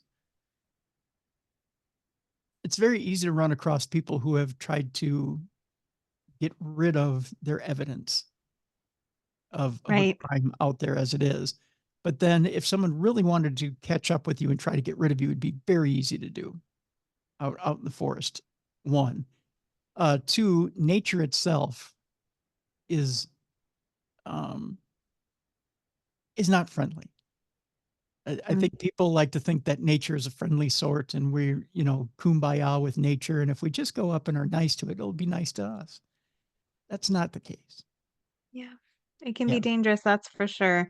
And Yeah. you can't lock the door. I like to lock my doors at night. I like to turn on my security system, have all my cameras on. Right. Right. And, we did this Lost Monster File show on Thursday. And one of the things you see when you watch this show is a lot of the situations they get into. I mean, just the situations they go into in the forest are dangerous. Everything they get into there is dangerous in the forest. And without going searching for these different monsters, it's just bizarre. There's danger everywhere when you go there in the wild. So, that's why I like the Holiday Inn, Jess, because it's nice and safe. There's air conditioning. Yeah. Yeah, there's room service. I could rough it with a cabin as long as there's a lock on the door. That's right. That's right. Now we go to a machete fight in the middle of London. Oh man, machete fight. That's right. You got to love the machete fights that break out of nowhere.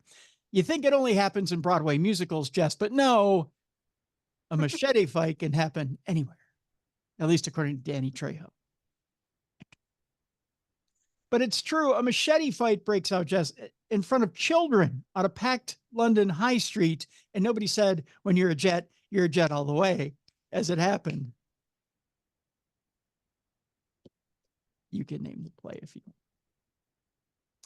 want. Two masked men started a machete fight in the middle of a busy high street as children looked on.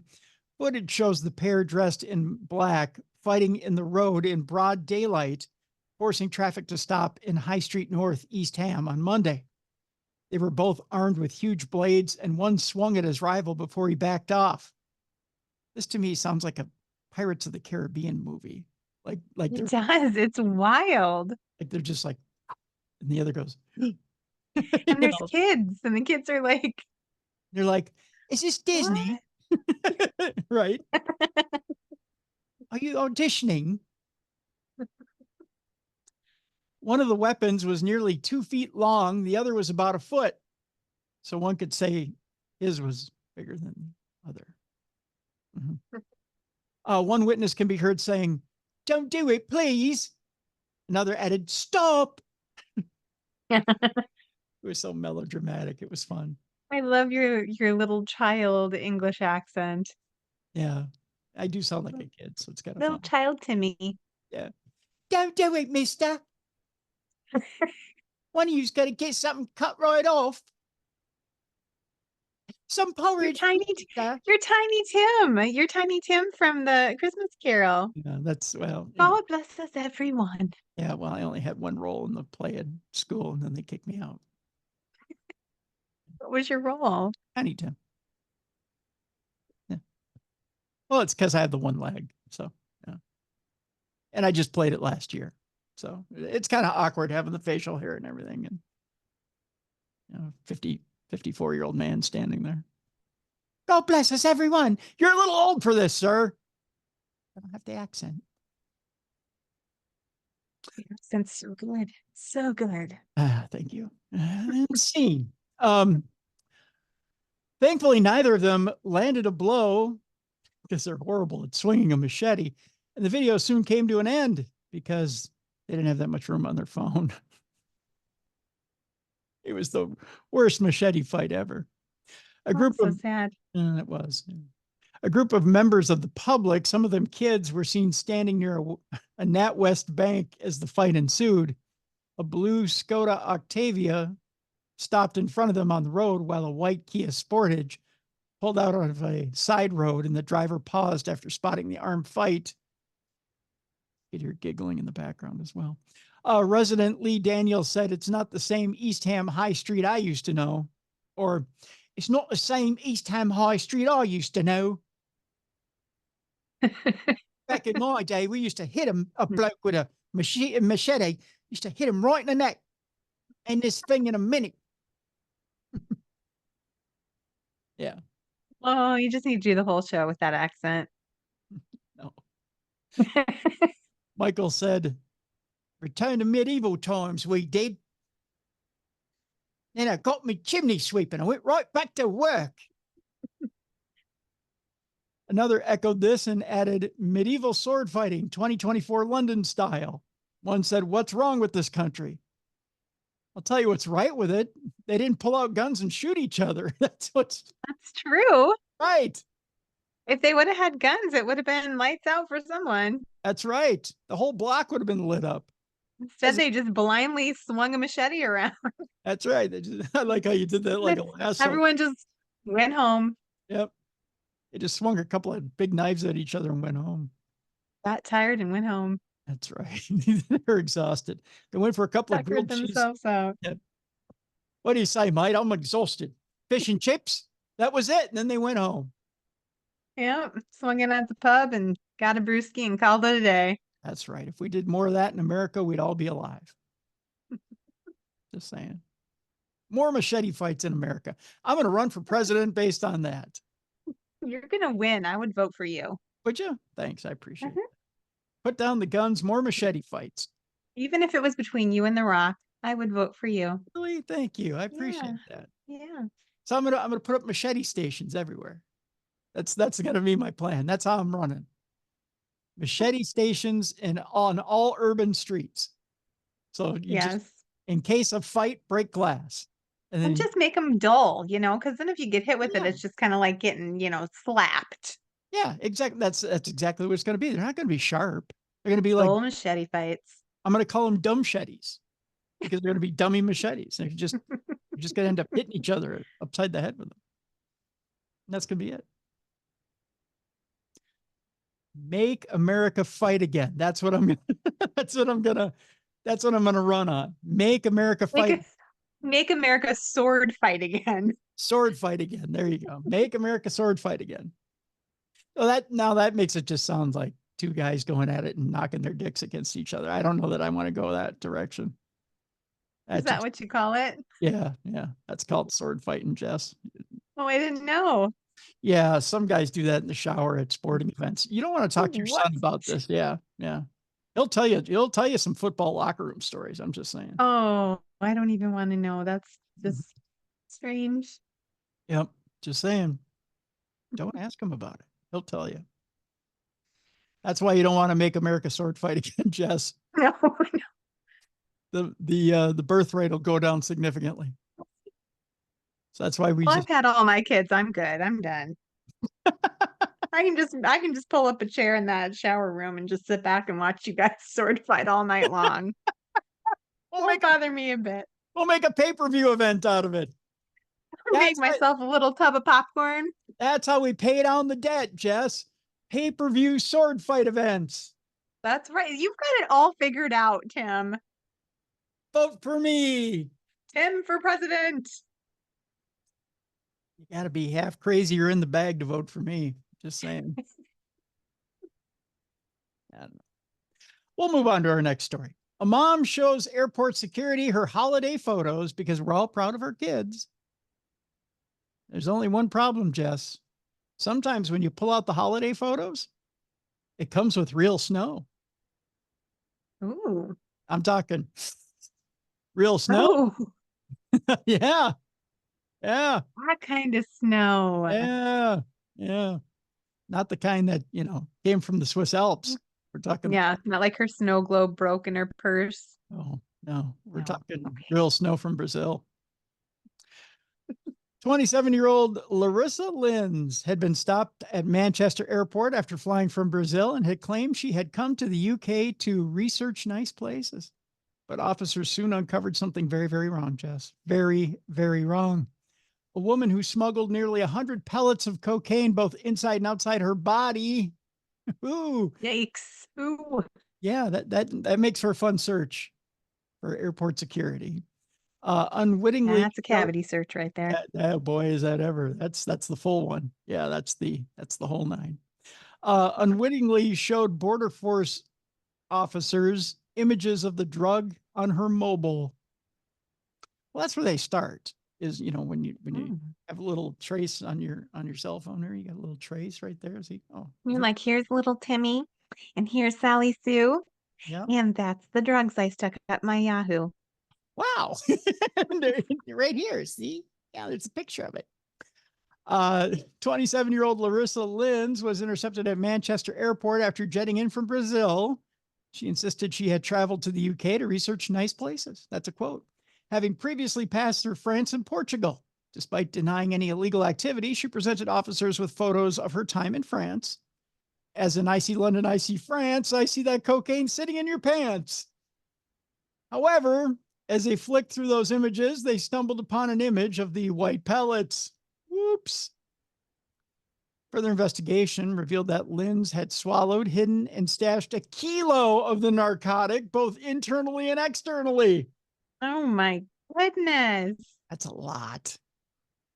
After admitting to being involved in the fraudulent evasion of a prohibition on the importation of a Class A substance, that's a lot to say, she was sentenced and informed she will almost inevitably be deported back to Brazil after serving 40% of her term.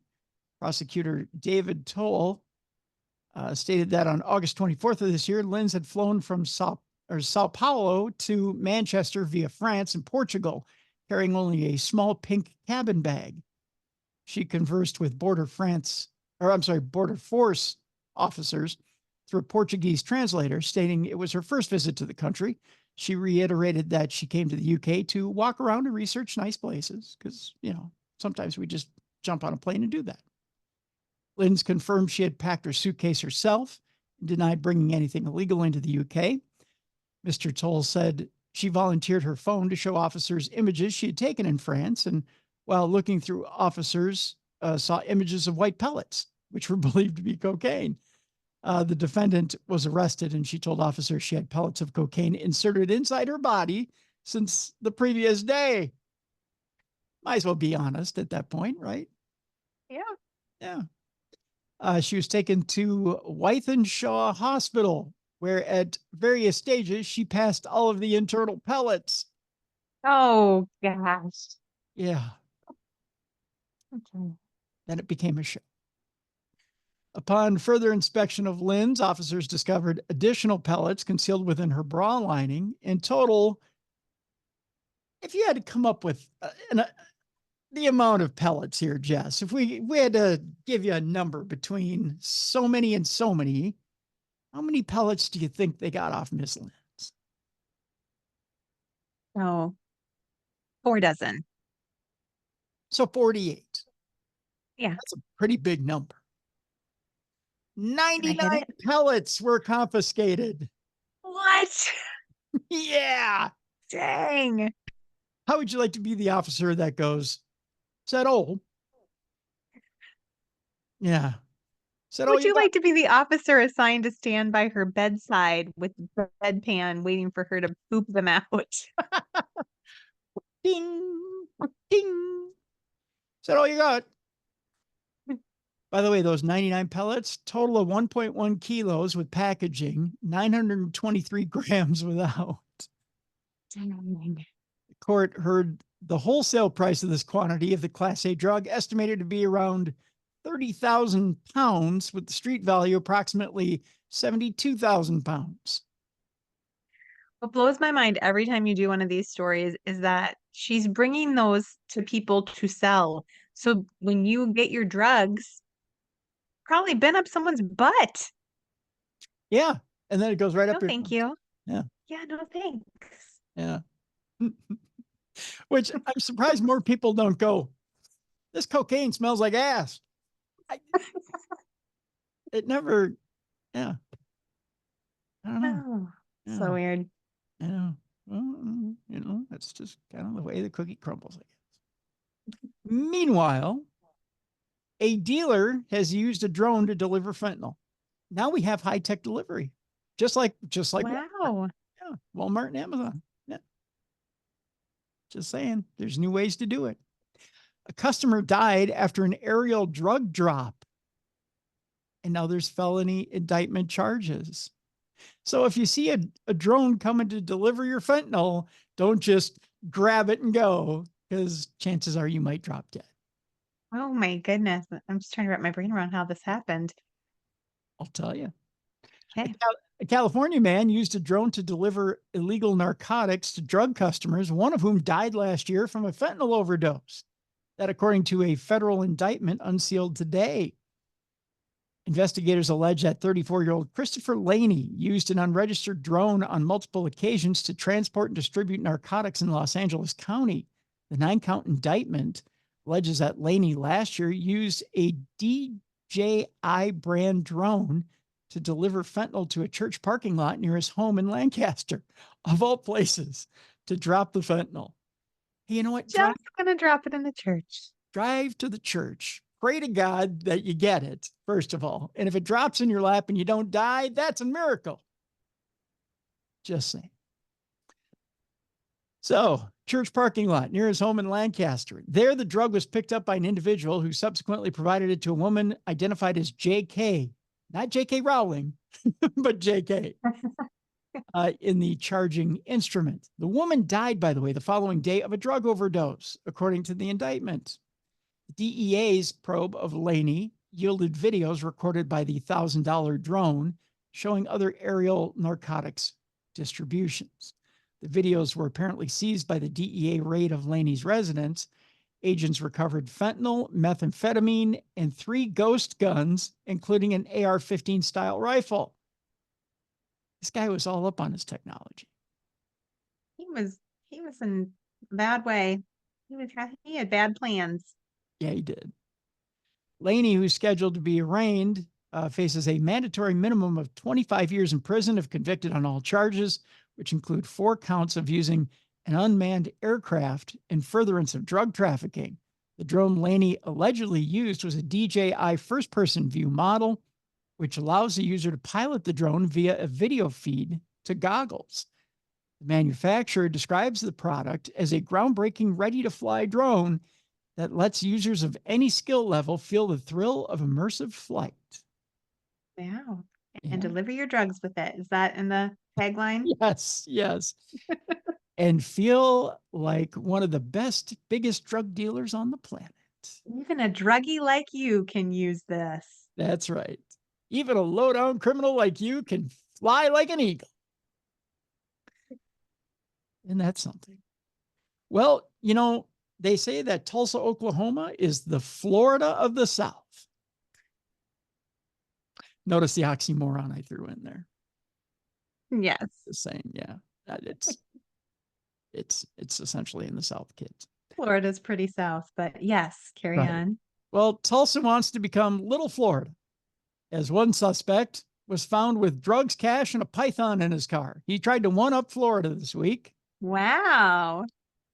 And I think he might have done it. Tulsa police arrested a man following a short pursuit and found drugs and a snake in this man's car. Officers say Evan Woodard, was holding a python and refused to give police his driver's license and insurance. If I'm that cop, you can keep your driver's license and insurance and keep holding that python.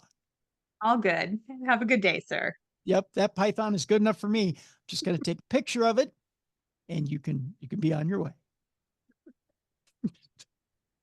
Oh, man. When officers told Woodard he was under arrest, they say he tried to run away, but officers stopped him. This is time for that philosophical question. Does a taser stop a python? Oh, I don't want to find out. Yeah, I don't either. In addition to the python, police say they found fentanyl, marijuana, and a large amount of cash in the car. This is time for that other hypothetical. How much fentanyl does it take to stop the python? I know, I'm hoping he wasn't hiding the drugs in the python. Oh, wouldn't that be hard to try and get out? Right? I mean, they poop it out eventually, right? So you just have to wait for their big poop. Or do they? I Maybe don't they know. digest it like a big rat. Yeah. You never know. Or a person. I mean, pythons, sometimes they'll eat a whole person. Yeah. Ugh. Woodard faces several charges, including eluding police and drug trafficking.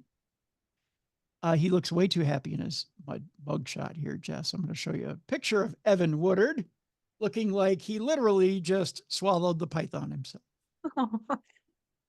He's like, look, Ma. Look, Ma, they didn't get it all. Because I had a python in my car. Oh, he looks a little high. He's He does, doesn't he? having a great day. He looks like he probably consumed half his drugs himself. Just saying. He looks very happy. He does. He also got a scale out of the deal, too. He had everything in his car. He Wow. probably didn't have a stash house to put everything in. Whole operation back in there. That's right. In other car news, 2 men were arrested in southern Utah. Evidently, they have the new Dodge Charger. And they found out what the top speed is in the new Dodge Charger. It is up to 189 miles an hour. What? Because they were told so by the arresting officer. What? I cannot imagine going that fast in my car. On city streets. No, No. or I should What? say county highways, not city streets. I mean, nowhere, but like, yeah, maybe on a race course if you had me put up to do that, but no, not even then. I'd be too scared. No, I've gone 125 before, Yeah, and I felt like my head was going to explode. that's really fast. Yeah, but I can't imagine going 189. I feel like your face would be like blown back, like when you're in a rocket ship. Yeah, yeah. 2 21-year-old men are behind bars in Cedar City, Utah, after allegedly evading police at high speeds across multiple counties on Thursday night. The suspect vehicle, which was a Dodge Charger, reportedly was clocked at 166 miles an hour and at 189 at different points during the chase. That's a little quick. Just a little. That's crazy. Yeah. According to charging documents, the incident began Thursday evening when a Utah Highway Patrol trooper in Sevier County reported that a Dodge Charger with no rear license plate had passed him on Interstate 70 at 166 miles an hour. Oh my goodness. Later, a caller notified dispatchers in Richfield that the vehicle had been seen near the junction of I-70 and Interstate 15, and that it had begun to head south on I-15. Short time later, as the vehicle neared Beaver, another Utah Highway Patrol trooper attempted to get the driver to pull over. You know why he was cruising past Beaver so quickly? No, why? He's a little shy around Beaver. So, yeah, he had to get past it as quick as he could. But once, especially around his friend, I mean, he's never been around Beaver before. So He was headed to a sword fight. Is that yes, what it he was was? headed, yes, he and his friend were headed for a sword fight and didn't want to be caught around Beaver. That's right. Yeah. But once the trooper had activated his emergency lights, the Charger moved to the shoulder of the road, past a vehicle, and reached a speed of 189 miles per hour in an 80 mile per hour zone. 109 miles per hour over the speed limit. That's insane. I want to know how much that ticket is. Oh man. After the suspect vehicle left I-15, exit 109 in the city of Beaver, it was reportedly seen traveling down Main Street at an estimated speed of 70 miles per hour. Suspect vehicle was reportedly headed west on State Route 21 towards Minersville, then south on State Route 130 towards Enoch, where law enforcement officers from multiple agencies were placed on alert. All three of them, all named Barney. Go figure. Yeah. Shortly thereafter, officers attempted to deploy tire flattening devices, which is a good idea when you're going 166 miles an hour. Flatten them tires, Yeah. see how quick they stop. It would make them flip or something. They're going so fast. Yeah. Eventually, the car came to a stop. Both occupants attempted to flee on foot. I guarantee you they weren't going 166 on foot. Yeah. The driver exited the vehicle and threw an AR-style rifle over the fence to the south. What? That's right. They were armed. Oh my gosh. And they were taken into custody without incident, so no shots fired. The arresting trooper wrote in the charging document, adding the passenger exited the vehicle and ran away from the vehicle on foot, but was taken into custody a short time later. He didn't exactly say how they subdued him. I would have liked to have known that too. Yeah. Yeah. So they found, after they arrested them, Jess, they found 3 pounds of psilocybin mushrooms in a white plastic sack. So these boys could have been whacked out of their mind as they were going 189. That is terrifying. Isn't it? That's so scary. That's I mean, we have to share the road with people, and that's what's happening in their cars. Yep. Suspects Christian Sanchez Luna and Ethan Antone Mason were booked into Iron County Jail shortly after 5 a.m. on Friday. Bunch of different charges here. Failure to stop on command of law enforcement, obstruction of justice, possession of drugs and paraphernalia, and possession of a dangerous weapon by a restricted person. Additionally, Luna, whom police identified as the driver of the vehicle, faces at least one count of reckless driving. One count. Just one. Just one. In urging the 2 men to be held without bail, the arresting trooper wrote, they continued to flee from law enforcement officers in disregard for public safety, put the innocent motoring public at risk. Both men, by the way, have outstanding warrants in other jurisdictions. There's a shock. Yeah. So you know what they say. If you're going 189 in Utah, chances are you're not a good person. You're probably trying to hide something. You might be. You might be. Like a bunch of shrooms in your back seat. That's right. Okay, so our next couple of stories have to do with restaurants and food. I mean, that story had to do with food. Okay. But this specifically has to do with food. First one, we go to England, where Nigel, I believe it's Farage, it might be Farage, turns up at court to watch his milkshake chucker plead guilty. That's right. He had a milkshake chucked at him earlier this year. A woman's pleaded guilty to throwing a milkshake at him. Victoria Thomas Bowen has pleaded guilty at Westminster Magistrates Court to assault by beating and criminal damage. Her milkshake brings all the boys to the yard simply because she threw it at a politician. She threw that milkshake over the Reform UK leader outside a pub at Clacton-on-Sea, Essex, during the general election campaign on June 4th. Farage was doused in the McDonald's milkshake after he left the Moon and Starfish Weatherspoon pub in the Essex seaside town. He had earlier held a rally in the area as part of his campaign to become the town's MP. 25-year-old Thomas Bowen also admitted criminal damage after causing $17.50 in pounds worth of damage. That's $17.50 worth of damage to a jacket belonging to Mr. Farage's security officer, James Wolfenden. That was it.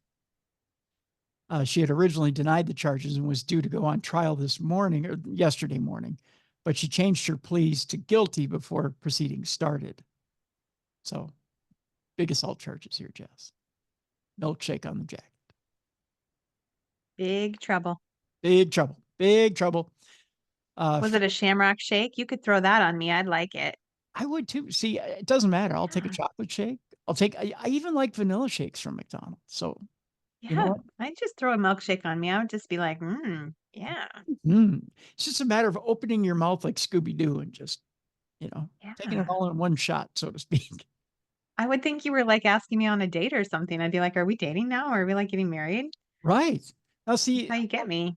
show you a picture of old Nigel here. He didn't take it well.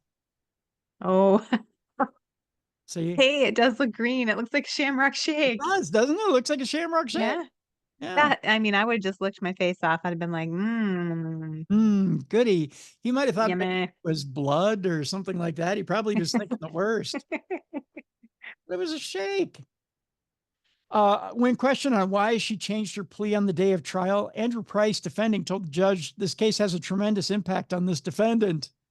It's a shake. There's been a number of threats made against this defendant, and she, as much as possible, wanted to put it out of her mind and avoid making the decision that she ultimately has come to. She's guilty of shake throwing. It's just a stupid charge.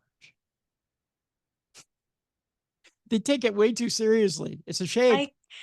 How much time do you get for throwing a shake at someone? Oh, let's see.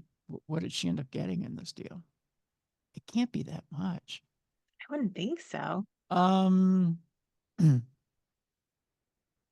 She told officers she does not agree with his political views, adding she was outside the pub when she saw him leaving and decided to act because she had the opportunity. She says, by the way, she states she did not regret her actions of launching the milkshake at Nigel. Let's see here. Farage was famously hit by a milkshake while campaigning in Newcastle in 2019. It doesn't say At least we're not the only ones who get crazy about politics over here in America. Yeah, exactly. Other people do too in other countries. Where does it say? What did she get here? She says she's seeking a pre-sentence report, which will consider all options for sentence. They haven't sentenced her yet. Huh. So nothing yet. I would think just a fine or something. I mean, you can't put someone in jail for throwing a milkshake. They're adjourning sentencing to December 16th and told the defendant, "You have pleaded guilty to, in my judgment, 2 serious charges." I'm not that serious. Milkshakes. That's wild. You I mean, it's not nice unless you like that sort of thing like you and I. Then it's just like a mating Right. ritual, but It really is. Yeah. I mean, you know what they say, quickest way to your heart is through your stomach. that's right. Yeah. Don't care how you get it there. Just throw it at me. That's fine. Dump it on my head. That's a sound clip that needs to go on the button bar. No, I'm sorry. It has to. Our next story. We go to Cobb County, Georgia. Are you a fan of Burger King, Jess? Burger King. It's all right.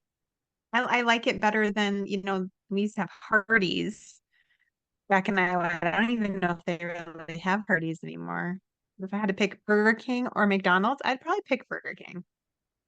They got rid of the Hardee's up in Anoka. I think the only Hardee's now are southern Minnesota, northern Minnesota. Yeah. I'm heading down to Fairmont actually to speak at a library event on Thursday, and I guarantee you they have a Hardee's down there. You're gonna have to go there. But that's the only place. Yep. I like Burger King every once in a while. I do too. And now they have the veggie burger, like the Yeah. fake one. Yeah.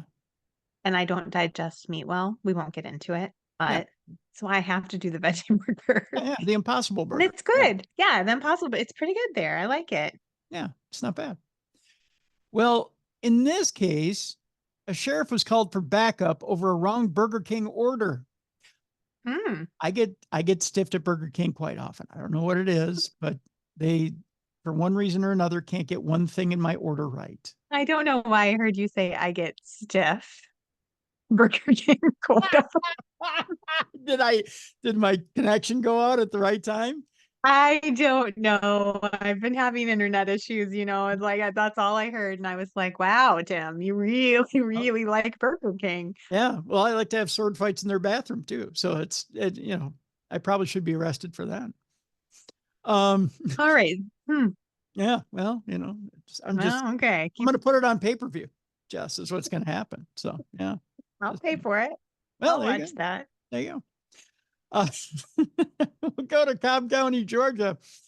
A body camera footage captured the moments where deputies came to the sheriff's aid to deal with an incorrect Burger King order. I've never been that mad at an incorrect. Why? What is wrong with people? That is not a police matter. You just go back. Just go back. Yeah. Yeah. Or you just like, oh, I didn't know I wanted chicken nuggets. I guess I'll just eat these. If you're already far enough away, you're just like, it's food. I didn't have to make it.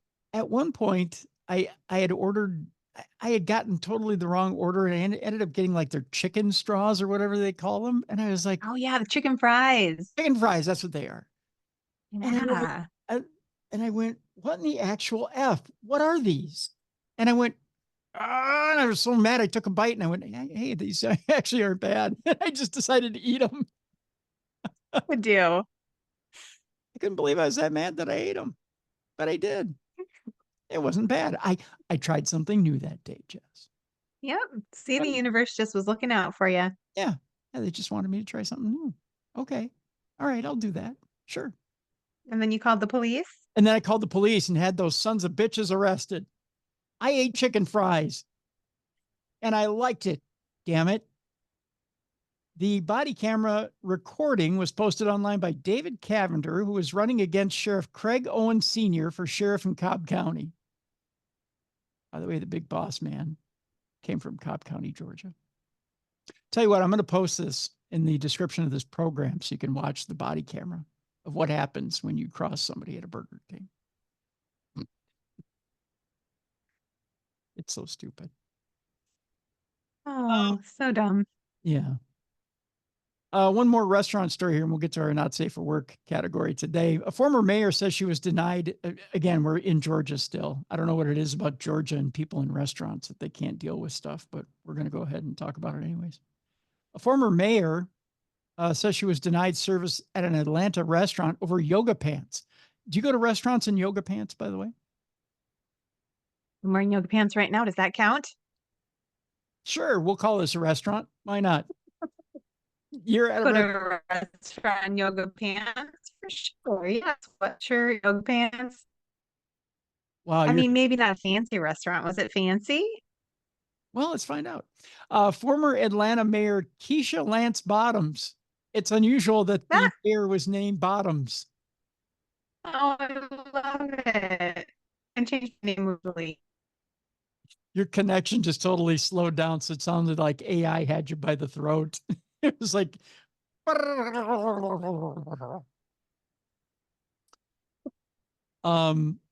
this internet situation tonight? I'm so sorry, Tim. Oh, that's fine. That's fine. You're back now. Former Atlanta Mayor Keisha Lance Bottoms is going public after she said another local restaurant told her she couldn't be seated due to what she was wearing. Bottoms took to the social media platform X last week to vent her frustrations. According to Bottoms, a hostess refused her service, not to refuse to service her. That's a whole different deal, because she was wearing yoga pants. Bottoms admitted that the piece of clothing was supposedly against her strictly enforced business casual policy, but said that there were other people eating at the restaurant who had on shorts, baseball caps, and flip-flops.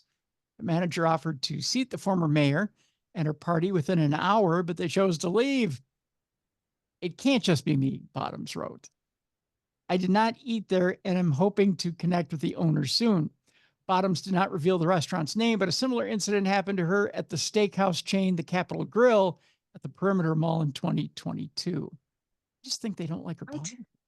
Not once, but twice she got denied food because of her yoga pants? Yeah, at a restaurant. That's weird.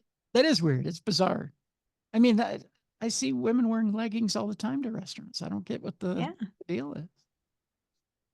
People have taken such a casual attitude towards restaurants in the last 25 years that it doesn't, I don't think it matters. I would have never thought that a restaurant would have a dress code of like business casual. That's strange to me. Wear what you want. As long as you got pants and shoes on and top, like you're covered. The only ones I can think of, there are certain restaurants that do have a business casual dress code. There are steakhouses that have business casual.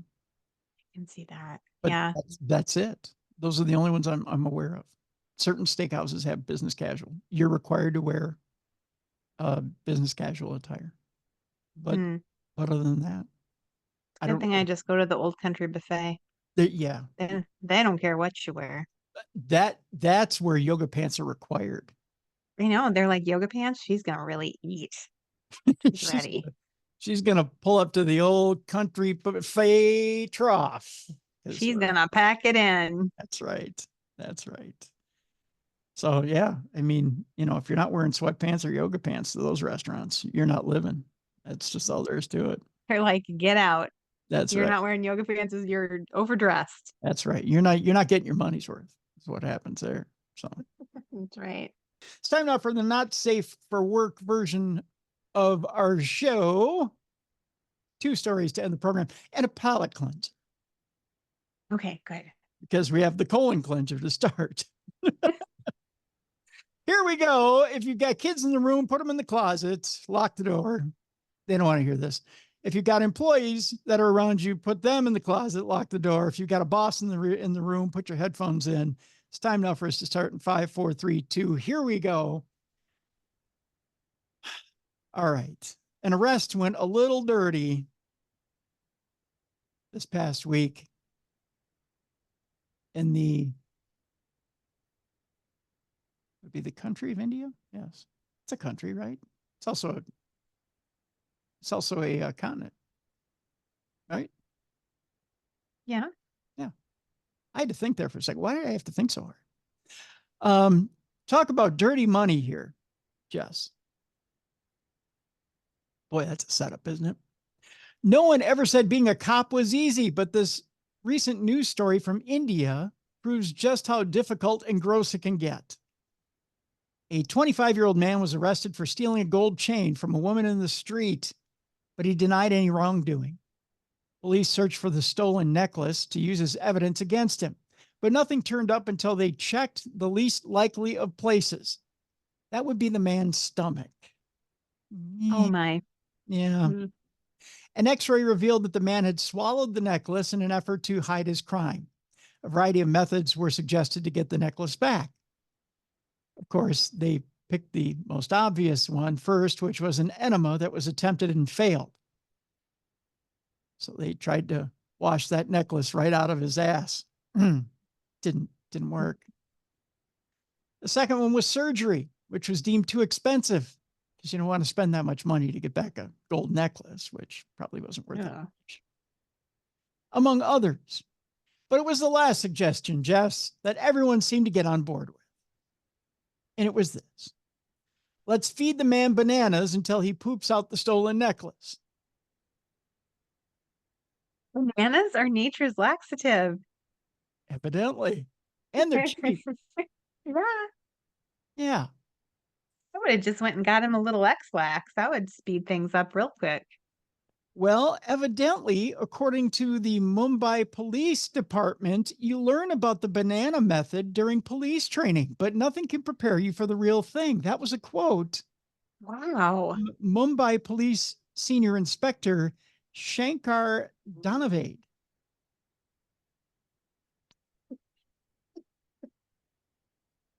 The banana method. They train in the banana method over in Mumbai. How many bananas do you think it takes to get a gold necklace out of a stomach? At least a dozen. Oh, at least. The man was force-fed 40 bananas throughout the day. Oh, the punishment. How many bananas do you say stop after? I mean, he's probably saying stop the whole time, the poor guy, and with a banana in his mouth. I think after. Sorry. I think that after, was my interpretation. No, that's all right. You're good. I think after a dozen, I'm voluntarily going in and trying to evacuate it. Yeah. Yeah. I mean, there has to be a different way. There has to be a different way. Force feeding bananas. Yeah.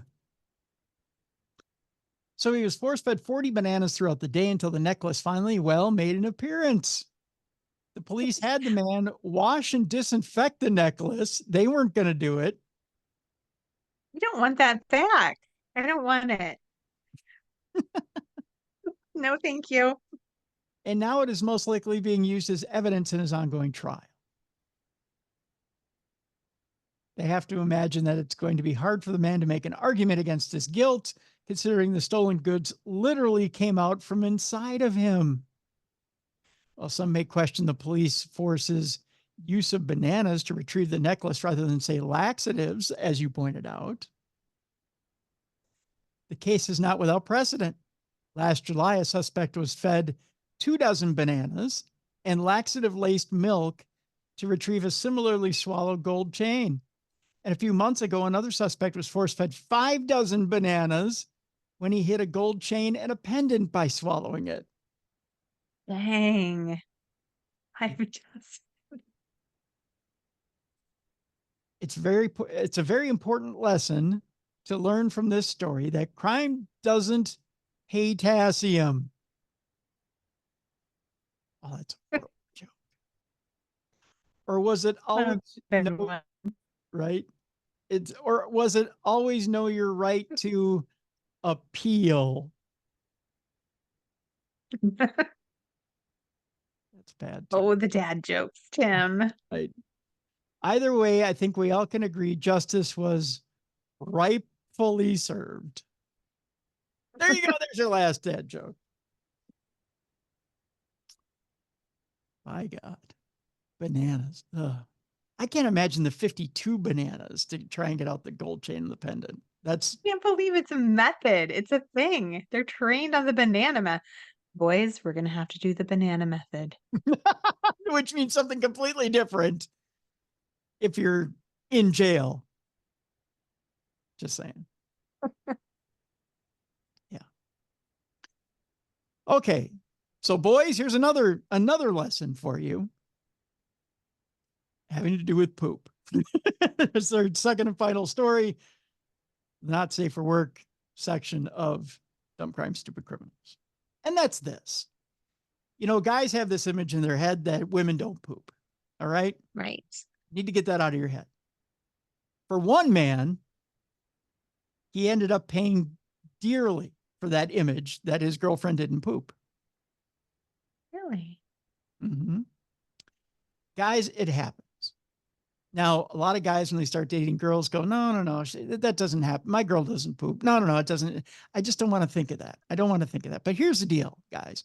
After a while, you just have to accept it. That your girl is going to end up shitting like a sailor on Fleet Week after being on a sub for a year. It's going to happen. All right? Just get it through your head. All right? Girls poop. It's true. That's true. There's an Elmo book out there. Everybody poops. Go buy it. Read it. Enjoy. I did. It's on his nightstand. It's on my nightstand. Yeah. Every once in a while, I need a giggle. I'll read it and go to bed. Yeah. So here's the story. A man was abused by his girlfriend after she was banned from using the toilet. Do you stay with a guy after he bans you from using the toilet? No. What the heck? He banned her from using the toilet because he didn't want to accept that she pooped. Yeah. Weird. That's kind of a weird guy, isn't it? Yeah. I'd be like, bye. Yeah. Also, I left a gift for you in the corner of your bedroom. I left it under your pillow. Or in your pillowcase. A man who was kicked and punched, made to sleep on the floor and refused access to a toilet by his abusive ex-girlfriend says he wants to tell his story to help other victims. Oh, it's the other way around. No, he was beating him. I thought it was the other way around. Oh, no. Okay. Wow. Okay. Plot twist. Plot twist. 41-year-old Gareth Jones says it took more than a year of therapy to begin to recover from months of emotional and physical abuse from a woman he met online in July of 2021. Maybe he refused a sword fight with his buddy.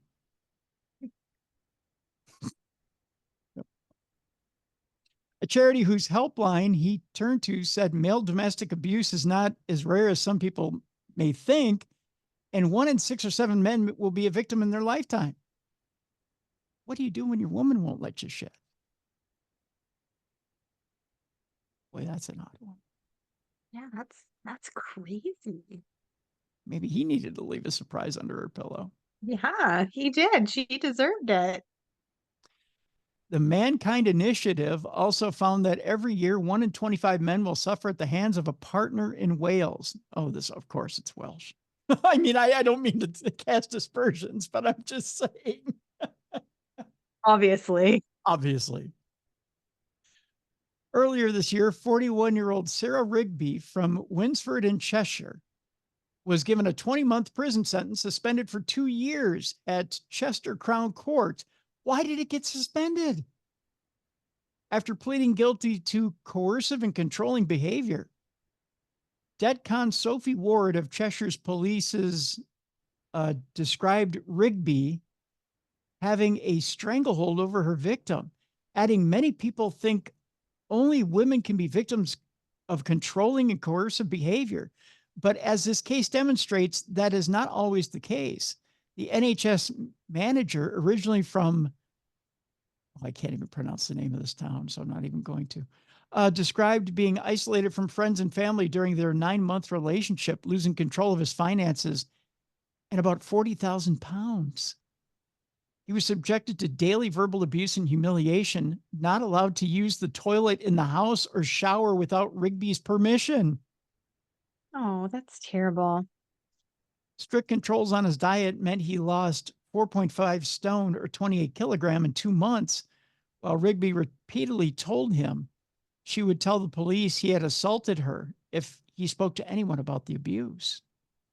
Speaking 5 months after the sentencing, he said at first the relationship seemed normal, though in hindsight, he could see that she was overly affectionate. I guess they call it love bombing, he said. I thought, how can this person be so loving? I think it takes you back. You think this could really be the one and this could work out. It was overly powerful. He gave up his apartment and moved into Rigby's home just 4 months after they met. It was then the abuse accelerated. Rigby made him pay for all the time he previously spent at the house. He also paid £700 a month in rent, plus all the bills, but was not allowed a key and could only be in the property when she was home. Restrictions also were placed on his use of the bathroom and what he could not eat. She made me sleep on the floor with no covers if things weren't going her way as a punishment. I wasn't allowed to shower or shave or use the toilet. I had to hold it in and try to make it down to the local supermarket or pub or a restaurant. That's bizarre. If she wanted to go out, I had to leave, even if I was trying to work. Rigby would go through his phone and tell him not to associate with family and friends, telling him, "You are with me now." Any texts he sent to his mom, he would delete immediately to avoid repercussions. There was physical abuse, including biting, kicking, scratching, and clawing. He described an occasion in London on a long weekend when Rigby demanded that he buy her a designer handbag. We were in Harrods, and she said, "We're not leaving until you buy me something expensive," he said. She clawed me through my jumper. My arm was actually bleeding until she forced me into buying something expensive for her. See, at this point, I don't get why he doesn't leave. 5 months after he moved in with Rigby, things came to a head when he met his mom in secret for a cup of coffee. She broke down in front of me, he said. I thought, I can't put my family through this any longer. They were imploring me to leave.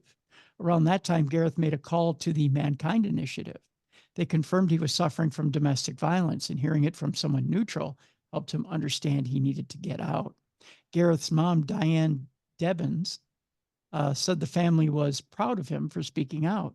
She said it put a huge strain on them, adding, "You go through a gamut of emotions. There's frustration. You want to shake them and say, just get out of this. You know they're going through pain. It's your child no matter what age, and you feel helpless, really."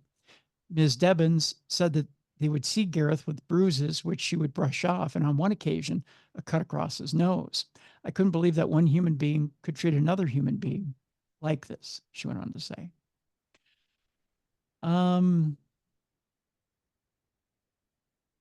It doesn't say whether what kind of charges were filed against her, but it does say that Gareth left his abuser with only the clothes on my back, as quotes, and had to start from scratch financially, make a new home, and build friendships back up. Not to mention work he has had to put in rebuilding himself. He says, it knocked my confidence for a long time. I had low self-esteem because of the constant abuse, and he had to go to therapy. So, not a good story. But that actually came from a listener of ours. So, yeah, that's a sad one. Yeah. All right, so here's your palate cleanser. I talk about my chipmunks all the time, but I also talk about Arnold the squirrel. I don't think people believe me that Arnold's an a-hole, right? Yeah. Now I have proof that squirrels are a-holes, and They made it into the news. It made it into the news that squirrels are assholes. Are you ready? Yes. We go to Monmouth County, where a squirrel has caused a power outage in Monmouth County for a second time in as many months. I'm not talking a small power outage here, Jeff. What's he doing? Chewing on things? Well, essentially, yes. JCP&L, which is the power company, says that a squirrel came into contact with equipment near the substation, causing a power outage to 13,000 customers. Dang. It's a vindictive squirrel. About 13,000 customers were left in the dark on Thursday in Monmouth County, all because of a squirrel. The animal somehow came in contact with equipment at a JCP&L substation, according to the company. Customers in both Howell Township and Freehold were impacted. The First Energy Company said they knew it was a squirrel because they found its remains. So yeah, it didn't make it. The first time it got away with it. The second time, not so much. Yeah, a little electrocution going on. They say the squirrel left a blown insulator and a damaged disc, leaving thousands in the dark. Power went out on Thursday around 9:30 a.m. and all customers had their power restored by 1:30 p.m. This is the second time this has happened in the area. Back in August, a different squirrel, it's squirrels in general that are assholes, caused 11,000 customers to go without power. It happens all across the country. It's an epidemic, Jess, an epidemic. Squirrels especially are very nimble, so they can evade animal guards that are put up to protect equipment. They can chew through insulation. They can fit through the tiniest of openings and be able to get into equipment, said Chris Hanig, who is senior communications representative for First Energy Corp. Hanig says there's not much they can do, but they have been working on upgrading some of the circuits in that area. He also said that they plan to install additional animal guarding at the substation. Now, for those of you who are going to write me and say, but Tim, chipmunks do it too, it's not true. First of all, chipmunks are very trainable. If you feed a chipmunk, chipmunks won't chew up a thing. Aww. But squirrels will still chew through your stuff. Right. Chipmunks have never stole my dishes. The squirrels steal my dishes. Arnold steals your dishes? He does. What does he do with them? He just runs off with them? I think he thinks they're magic. With his middle finger up as he runs away? Yes. I've had to chase Arnold because what he does is, like, he'll eat a whole bowl of peanuts or a whole bowl of almonds.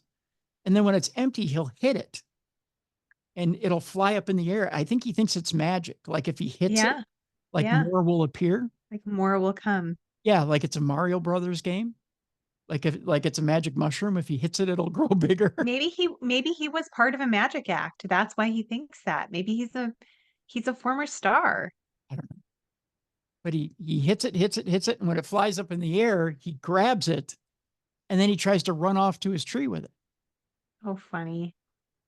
And I think the words, "Hey, you little son of a bitch, put that down," came out of my mouth.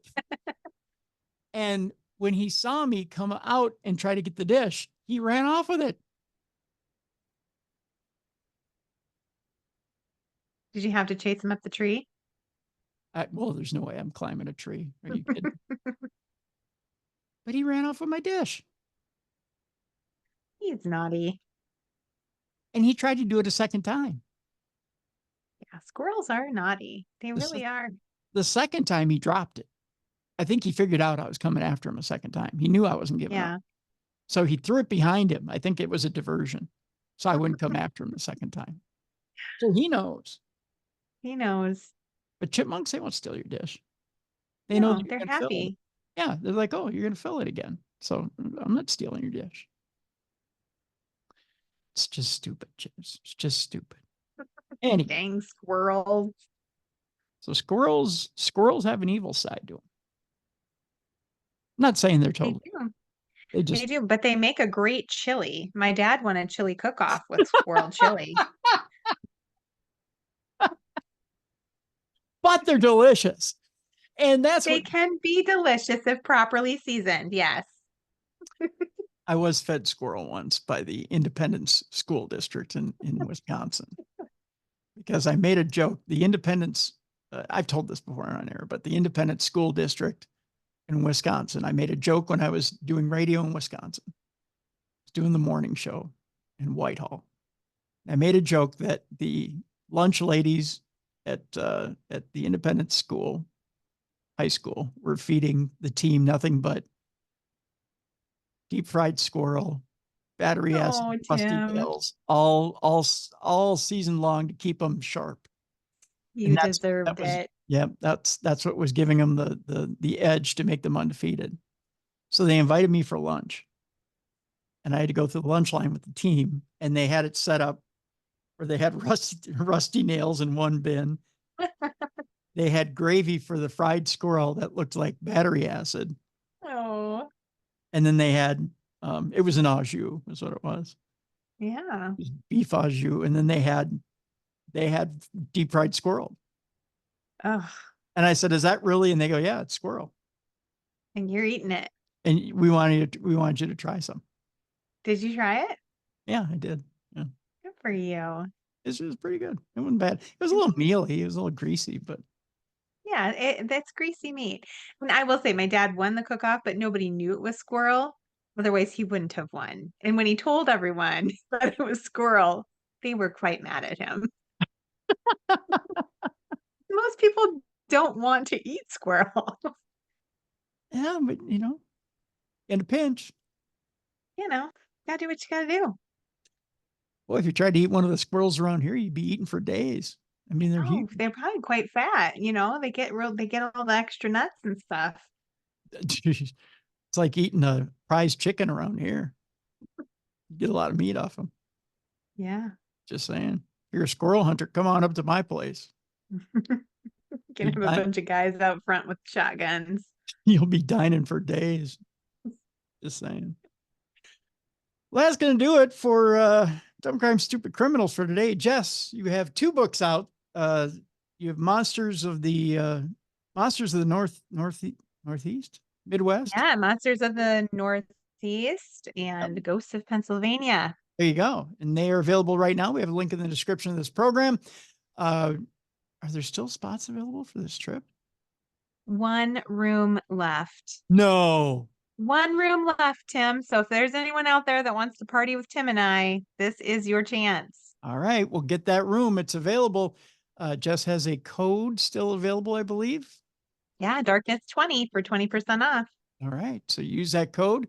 Let's get that room booked this week. And come on, hang out with us. It's a theme trip, which is sword fighting.